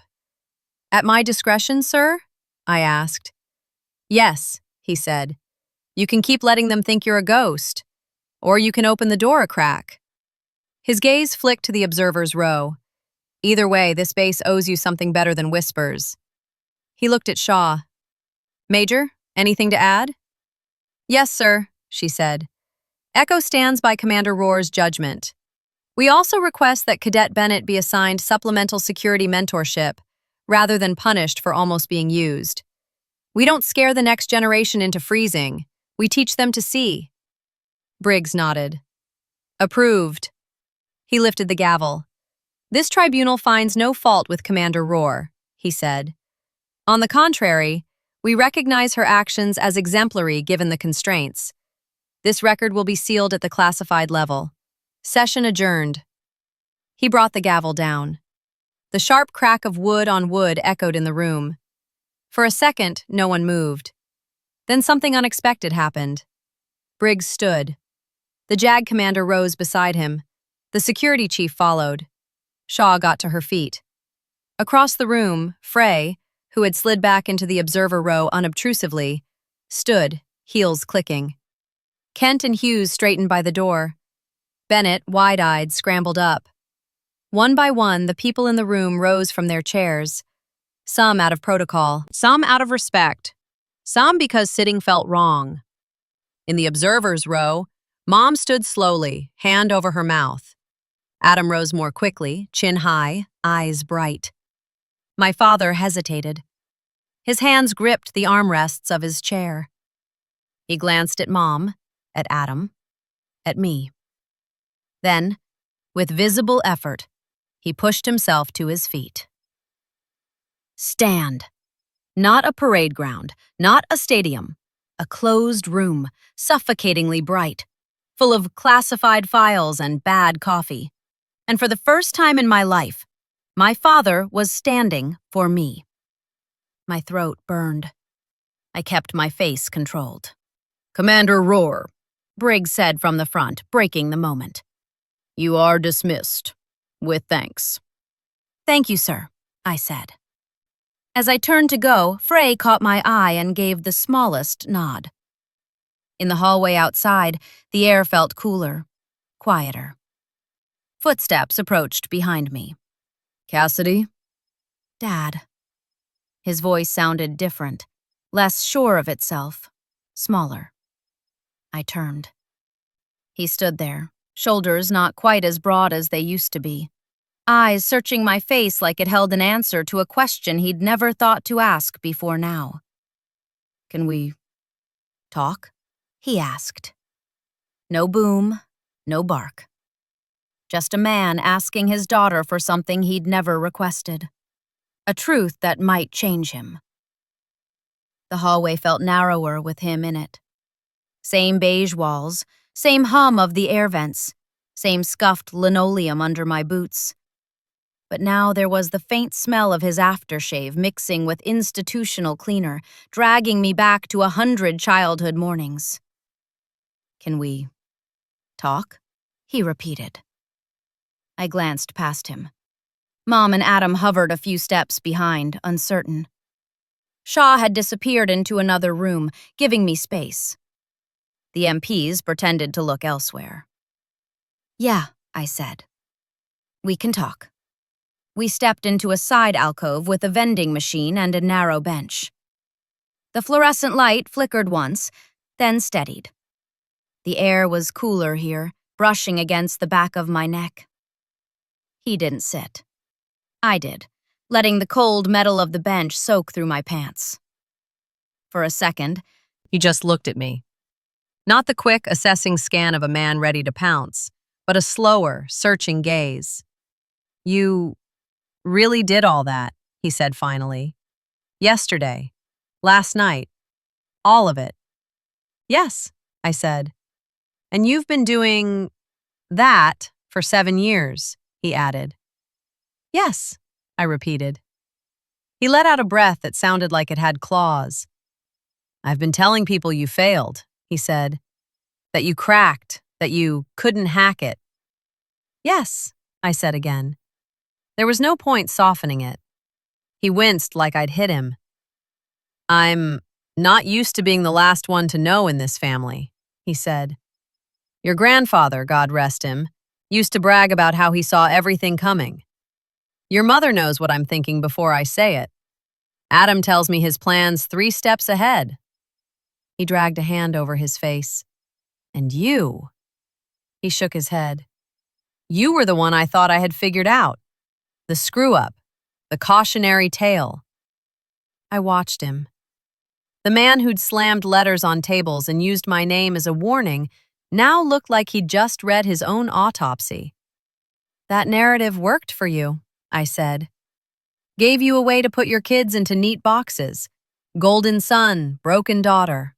Clean story." He didn't deny it. "How could you let me talk about you like that?" he asked, voice rough. "How could you stand there and take it?" I lifted a hand, resting my thumb against the hidden edge of my service pin under the fabric. "I had orders," I said. "I chose them. Cover isn't cover if you defend it every time someone pokes it. The job needed a disappointment. I fit the role." He flinched. "You're my daughter," he said. "Not a role." "You're my father," I replied. "Not my commanding officer. You didn't earn a need to know."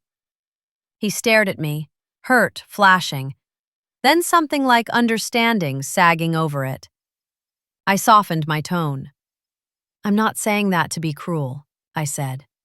"You just weren't the mission. You were the cost."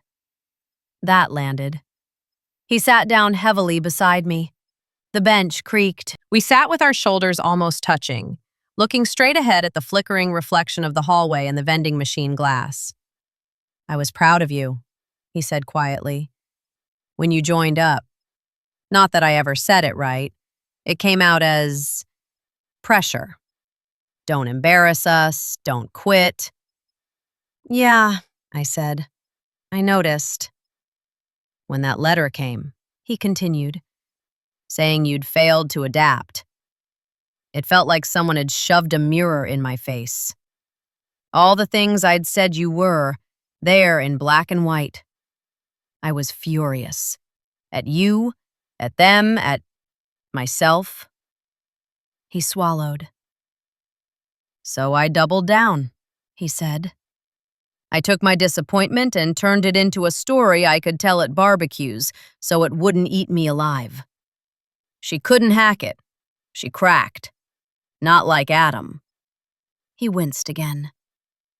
"Every time I said it, it felt a little worse. But I kept going.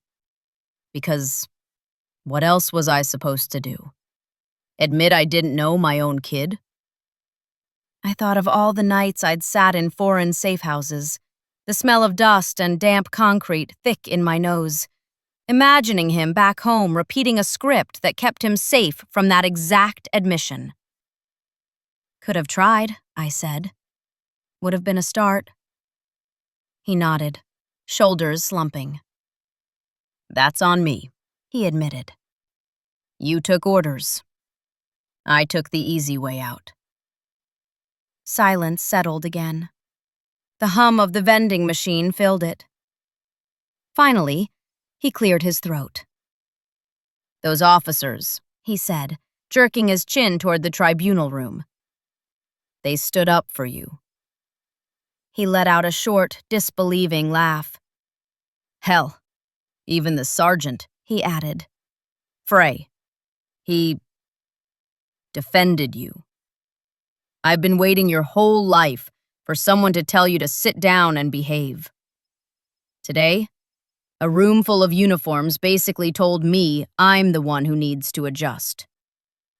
He looked at me fully now. "I'm sorry," he said. No theatrics, no caveats, just the 2 words. I let them sit there between us for a moment. My chest felt tight. Not with anger this time. Something slower, heavier. I'm not asking you to grovel, I said. I just need you to stop using me as a story about failure. He nodded, jaw tight. Done, he said. That narrative is dead. I believed him. But I have to ask, he went on. Why didn't you tell your mother, your brother? They're not like me. I thought of Mom's soft, steady presence, of Adam's stunned, earnest questions at the rental kitchen table. Might surprise you, I said. They're a lot like you. They love hard. They worry loud. They talk a lot. I managed a small smile. Loose lips sink ships and careers. He frowned. You really thought we'd put you at risk? I couldn't afford to think otherwise, I said. The people I work against don't care about your intentions. They care about your habits. He nodded slowly, absorbing that. If I'd known, he started, then stopped. If you'd known, I said gently, you would have bragged. You would have told everyone your daughter was some secret hotshot. That's who you are. Not built for secrets. He huffed a laugh that was half sob. Yeah, he said. Guilty as charged. We sat there a moment longer. He reached into his pocket, pulled something out, and placed it on the bench between us. A service pin. Old, the metal worn smooth around the edges. My grandfather's. I kept this, he said. All these years. Told myself I'd give it to the kid who made the family proud. When you failed, I put it back in the drawer. When Adam signed up, I almost gave it to him, but it never felt right. He nudged it toward me. You're the one who earned it, he said. I stared at the pin, at the tiny worn grooves where Bud's thumb must have rubbed it countless times. Slowly, I picked it up. The metal was warm from his hand. I already have one, I said, touching the pin under my shirt. This one's not from the military, he said. It's from me, if you want it. I closed my hand around it. Thank you, I said. The words felt bigger than the object. He nodded once, as if something heavy had shifted from his chest to mine. And for once, I didn't mind sharing the weight. We stood. At the doorway back to the main corridor, he paused. You know, he said, I spent years telling anyone who'd listen that you weren't cut out for service. His mouth twisted. From now on, he said, they're going to hear something different. He meant it. 2 weeks later, we were back in our hometown for a small gathering at the VFW hall. Part Adam's home from graduation, part Roar family always finds an excuse for a potluck. The place smelled like old beer, grilled meat, and floor wax. Flags lined the walls. The hum of conversation bounced off the low ceiling, threaded with the clatter of folding chairs and the distant chink of ice in coolers. I stood near the back with a soda in my hand, service pin hidden, Bud's pin in my pocket. Adam moved through the crowd, accepting congratulations, his uniform drawing eyes. Dad held court near the buffet table as usual. I heard it before I saw it. So, Joe, one of his buddies said, voice carrying. Heard your girl caused quite a stir at the base. Thought she washed out? The old script. The setup for the same joke he'd told 100 times. The room seemed to hold its breath for half a second, waiting for the punchline. Dad glanced over at me. Our eyes met.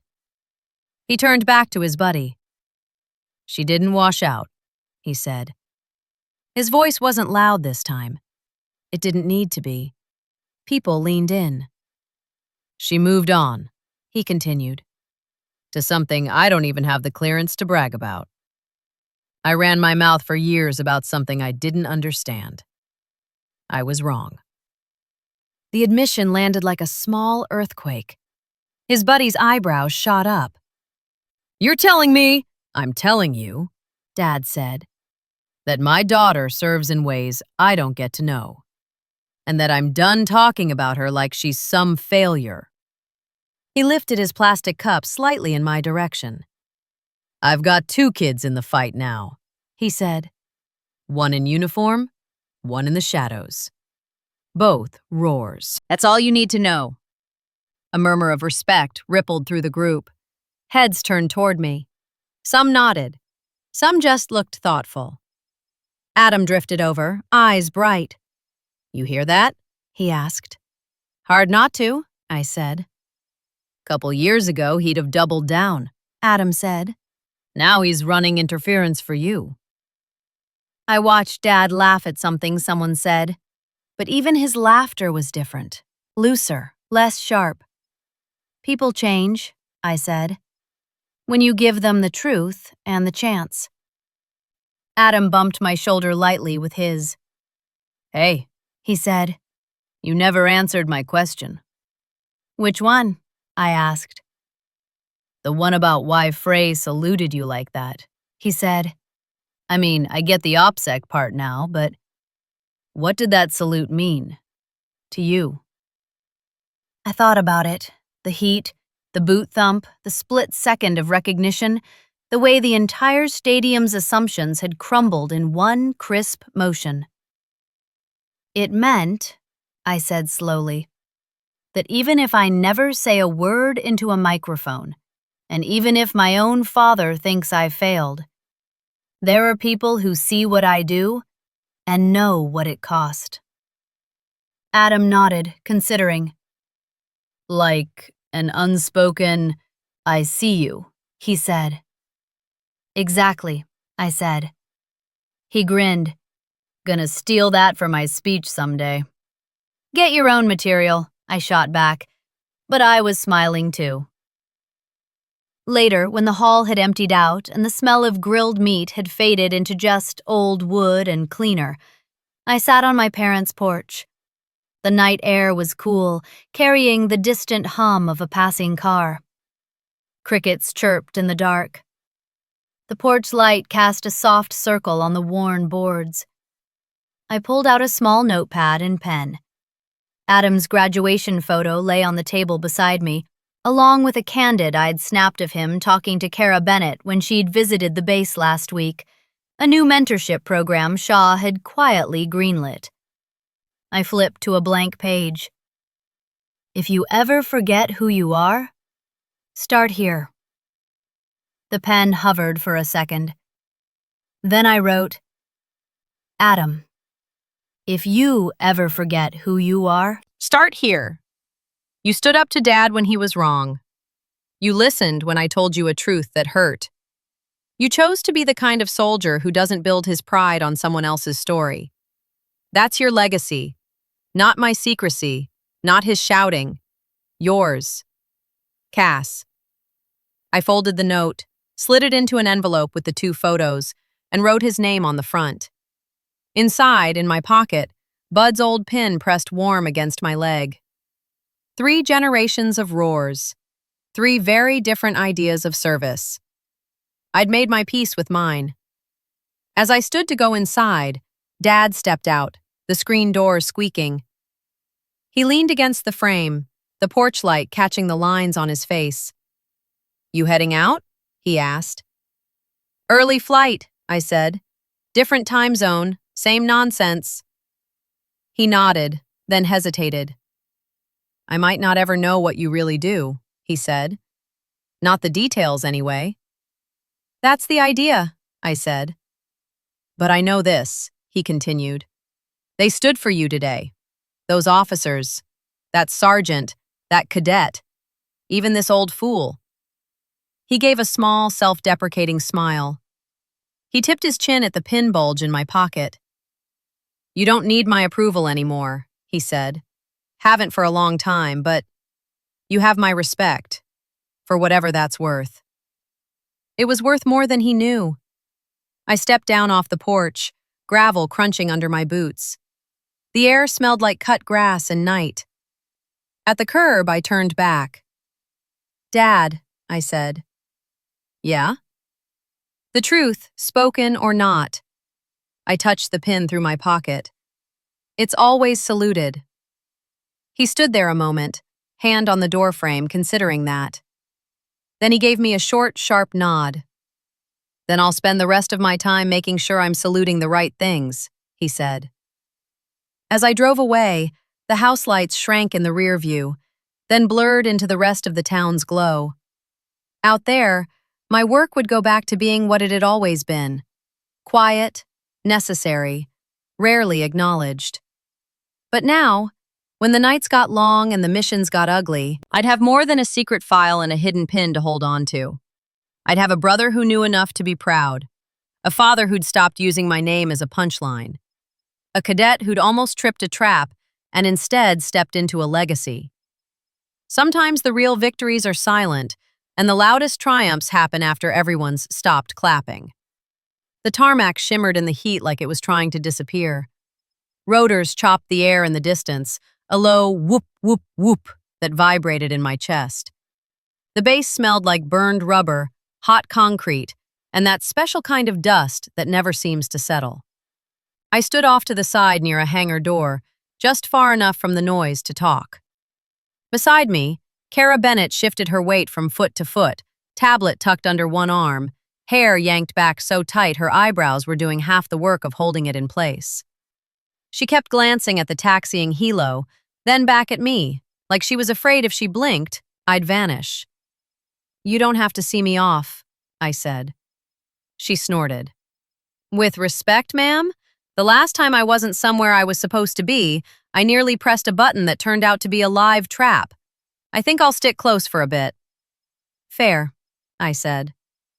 A gust of wind from the rotors hit us, bringing with it the smell of jet fuel and hot metal. My shirt flapped against my ribs, the service pin pressed into my skin. Got your next assignment? I asked. Security mentorship rotation, she said. Major Shaw wants me shadowing the ops center twice a week and the MPs twice a week. Said something about learning to see what the average eye skips. I smiled. That sounds familiar. I've been reading up on Echo, she blurted. Then her cheeks colored. I mean, what I'm allowed to read, which isn't much. Just references, hints, the ghost stories. Anything good? I asked. She hesitated. They make you sound like boogeymen, or shadows, people who show up when everything's already gone wrong. That's the recruiting pitch, I said. The truth is messier, less glamorous. She eyed me. Your father doesn't think so, she said. I overheard him in the rec hall yesterday. He was very loud about how proud he is now. I rolled my eyes. Of course he was. He called you the quiet half of the family war effort, she said. Said he wasted a lot of years telling the wrong story about you. The words landed warmer than I expected. He's trying, I said. Yeah, she said. I noticed. We watched a forklift rumble past, the driver nodding at us. The world moved around us like we were just another part of the scenery. You scared? I asked. Kara blinked. Of what? Of doing this work, I said. Of being the person who hesitates when everyone else charges ahead. Of having to tell people with shinier badges they're wrong. She thought about it. Yeah, she admitted. But I'm more scared of not hesitating next time when my gut says, wait. That's the right fear, I said. Hold on to that one. She shifted the tablet under her arm. Ma'am, she said, can I ask you something? And you can tell me to shut up if it's not my lane. Go ahead, I said. When Sergeant Frey saluted you, she said, up there on the stands, what did that feel like? I mean, your dad was... She trailed off, searching for a polite word. Loud. I thought back, the sun, the heat, the boots hitting pavement, my father's voice in my ear. And then that one sharp, clean motion cutting through all of it. It felt like someone finally said out loud what I'd been bleeding to prove quietly for 7 years, I said. And it felt dangerous. Because the moment someone salutes you in public, you stop being invisible. Is that bad? She asked. Depends who's looking, I said. For the people on that field who needed to know someone like me existed, it's good. For the people who want to test our defenses, it's a beacon. She nodded slowly. And you still think it was worth it? I looked toward the hangar, where I could see my brother through the open side door, talking with a group of fresh graduates, his hands moving as he pointed at a diagram on a whiteboard. He caught my eye and gave me a quick salute, informal, two-fingered, sibling shorthand. I returned it with a small nod. Yeah, I said. It was worth it. Kara chewed her lip. You think someone like me could end up in Echo someday? She asked. Feels weird even saying it. Maybe, I said. Echo isn't about who can run the fastest or shout the loudest. It's about who keeps seeing when the obvious story says, go back to sleep. She watched the helo's blade slow as it settled. Honestly, she said, before all this, I just wanted my file to be boring, clean, straight line, no trouble. Boring files are a luxury, I said. You've already left that path. Might as well walk the one where you make the trouble worth something. She laughed once, then sobered. Can I ask one more? She said. You already did, I said, but go ahead. Your father, she said. You forgave him? The question was simple. The answer wasn't. I'm still working that part out, I said. I forgave the ignorance faster than the pride. But seeing him stand yesterday, that helped.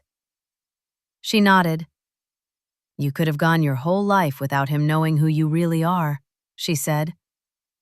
I almost did, I replied. And you'd still have been who you are, she added.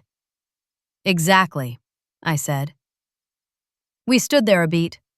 I reached into my pocket, fingers finding Bud's old pin. The metal was warm, edges smooth from years of nervous thumbs. I turned it over once, then held it out. Kara's eyes widened. Ma'am, I can't. You can, I said. This isn't a rank pin. It's a reminder. She took it gingerly, like it might shatter. What reminder? She asked.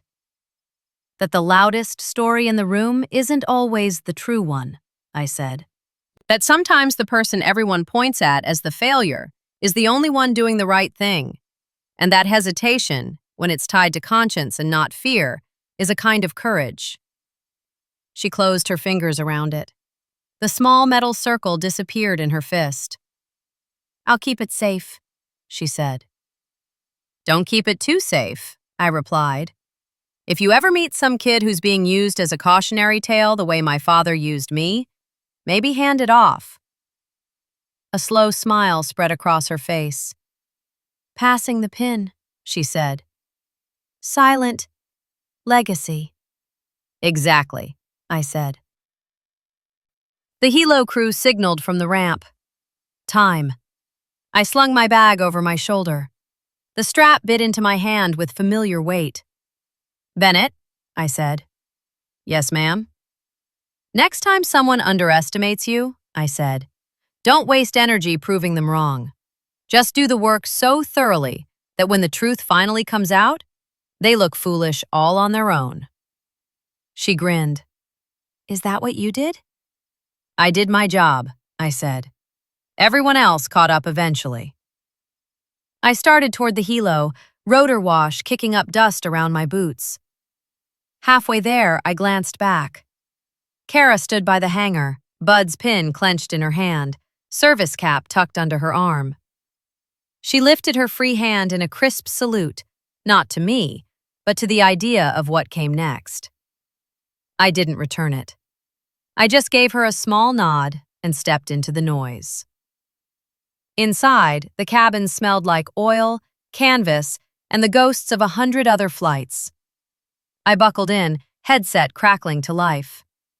As the ground fell away, the base shrank to patterns, runways, roads, the tiny rectangle of the tribunal wing, the parade field where Frey had changed my life with one unnecessary salute. Beyond it, farther out, the town.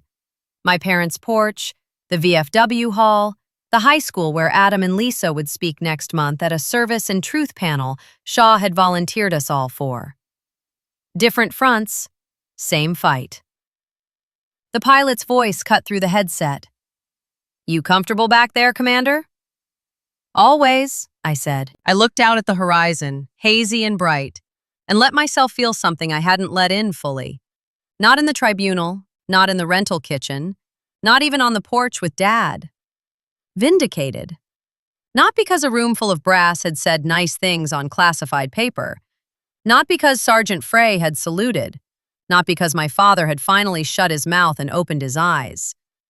But because, after years of being the family embarrassment in public and the ghost in the field, I had managed to stay one thing all the way through. Aligned with the truth, even when I couldn't speak it. You don't always get applause for that. Sometimes you get mockery. Sometimes you get suspicion. Occasionally, if you're very unlucky, you get a tribunal. But if you can live with yourself when the clapping stops, and when it never starts, that's the win. Down below, the base shrank to a patchwork of concrete and green. Somewhere, my father was telling a new story. Somewhere, my brother was mentoring cadets with more compassion than ego. Somewhere, a young woman with a pin in her pocket was learning to pause at the right moments. Up here, I was headed back to the work that would never show up in parades or picture frames. And for the first time, the two worlds didn't feel like a lie and its cover. They felt like parts of a whole.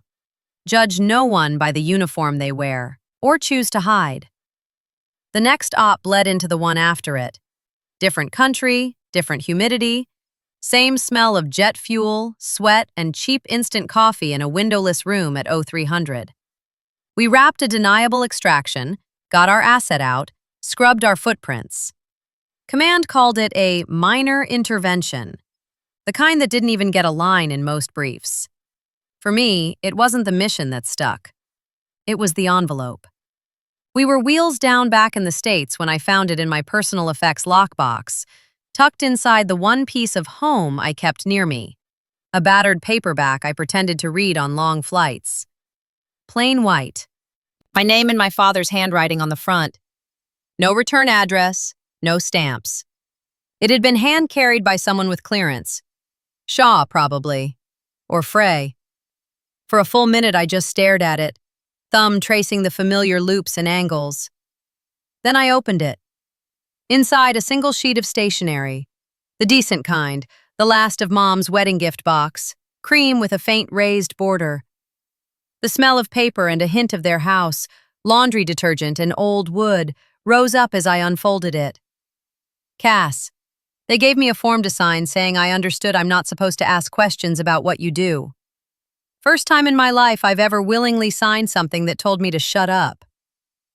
I realized something standing there in that tribunal room. For years, I thought uniforms and medals were what proved a person's worth. Whatever family stories backed that up, I told them louder.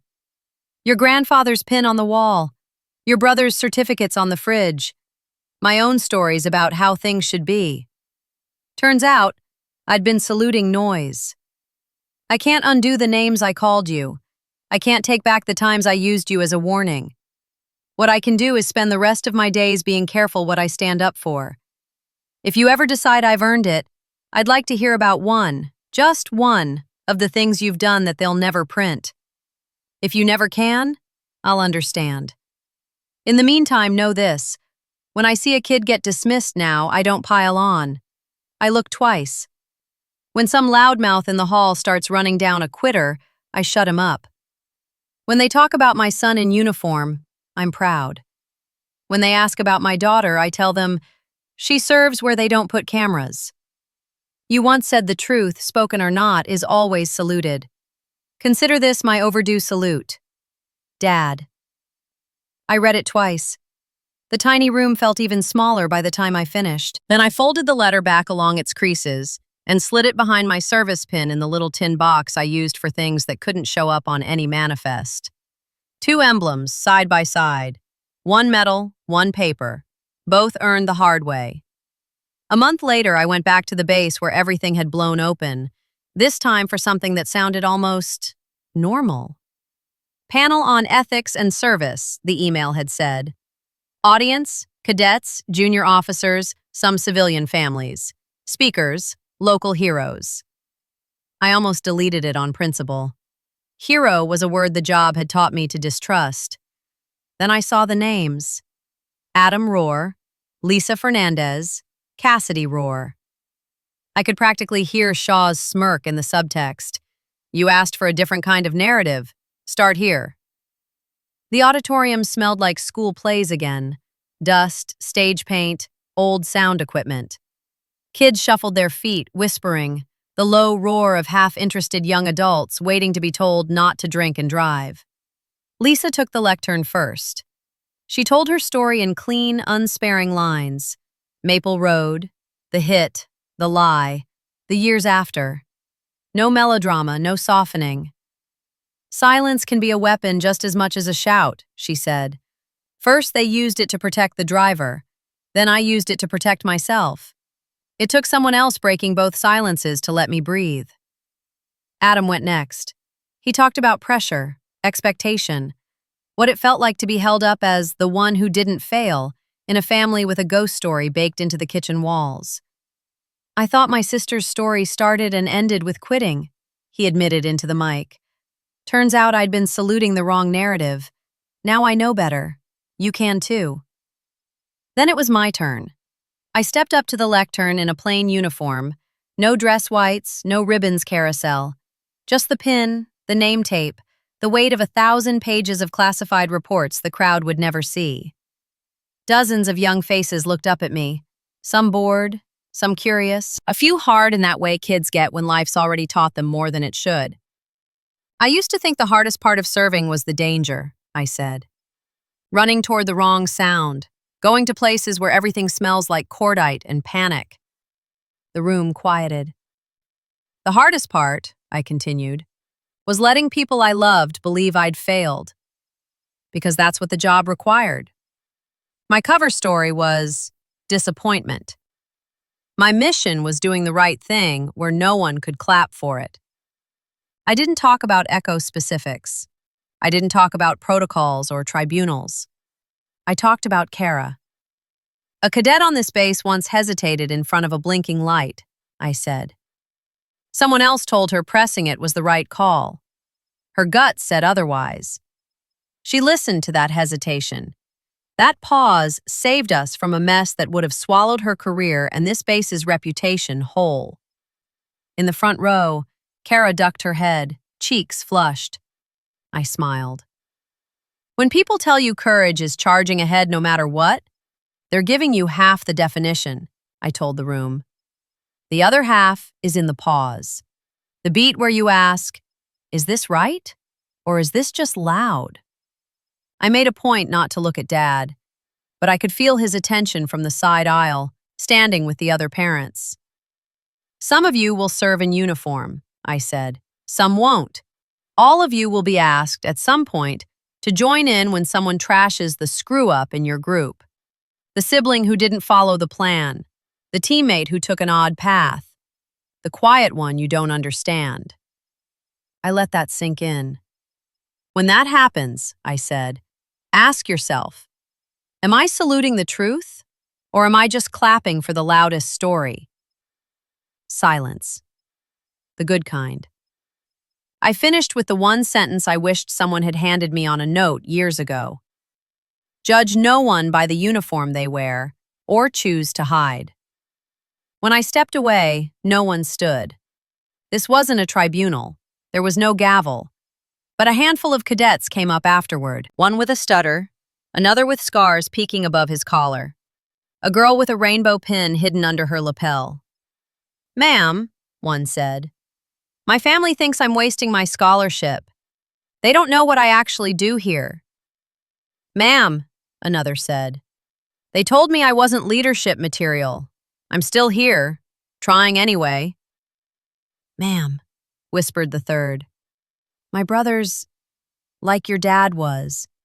Loud, wrong. I don't know how to change it. I listened. I told them what I could, that their worth wasn't defined by whoever yelled the longest, that sometimes the bravest thing you could do was stay in the room with your own truth when someone else tried to shout it down, that sometimes you wouldn't get afraid to publicly salute you. You'd have to be enough without one. That evening, back on my parents' porch, I found Adam sitting where I used to perch as a kid, elbows on knees, eyes on the dark street. He had the envelope I'd written him in his hands, the edges already worn. Read it again? I asked. Maybe, he said. He tapped the paper. I like that you started with, you stood up to Dad, not, you got through training, he said. Feels backwards and right at the same time. Medals are easy, I said. Family patterns aren't. He huffed a laugh. You would know. The screen door creaked. Dad stepped out, deck shoes whispering on the boards. He had 2 beers and a glass of iced tea in his hands. He held the tea out to me without comment.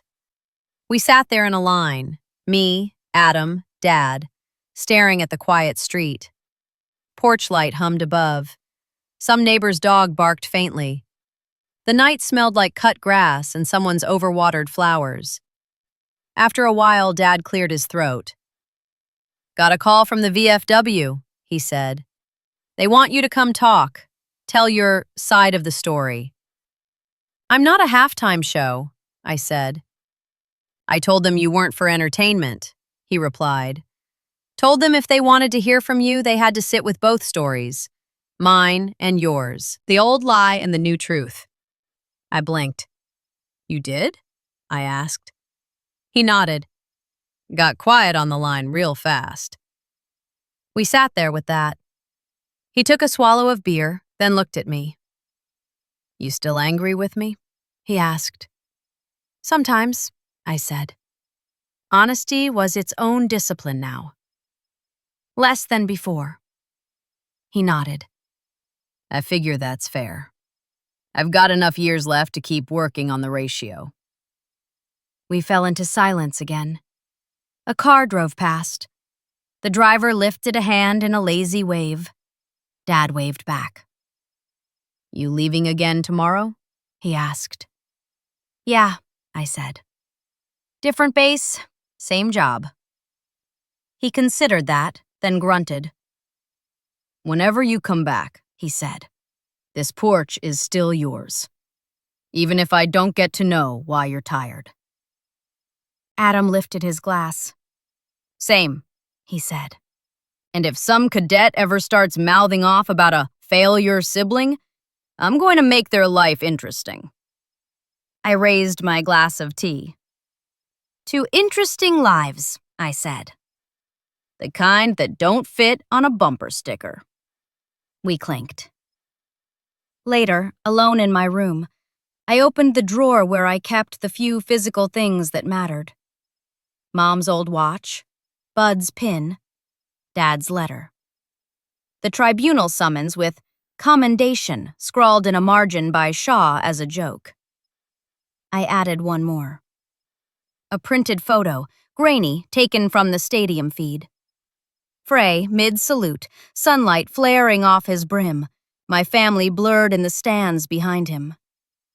On the back, in my handwriting, I wrote, We all stood, eventually.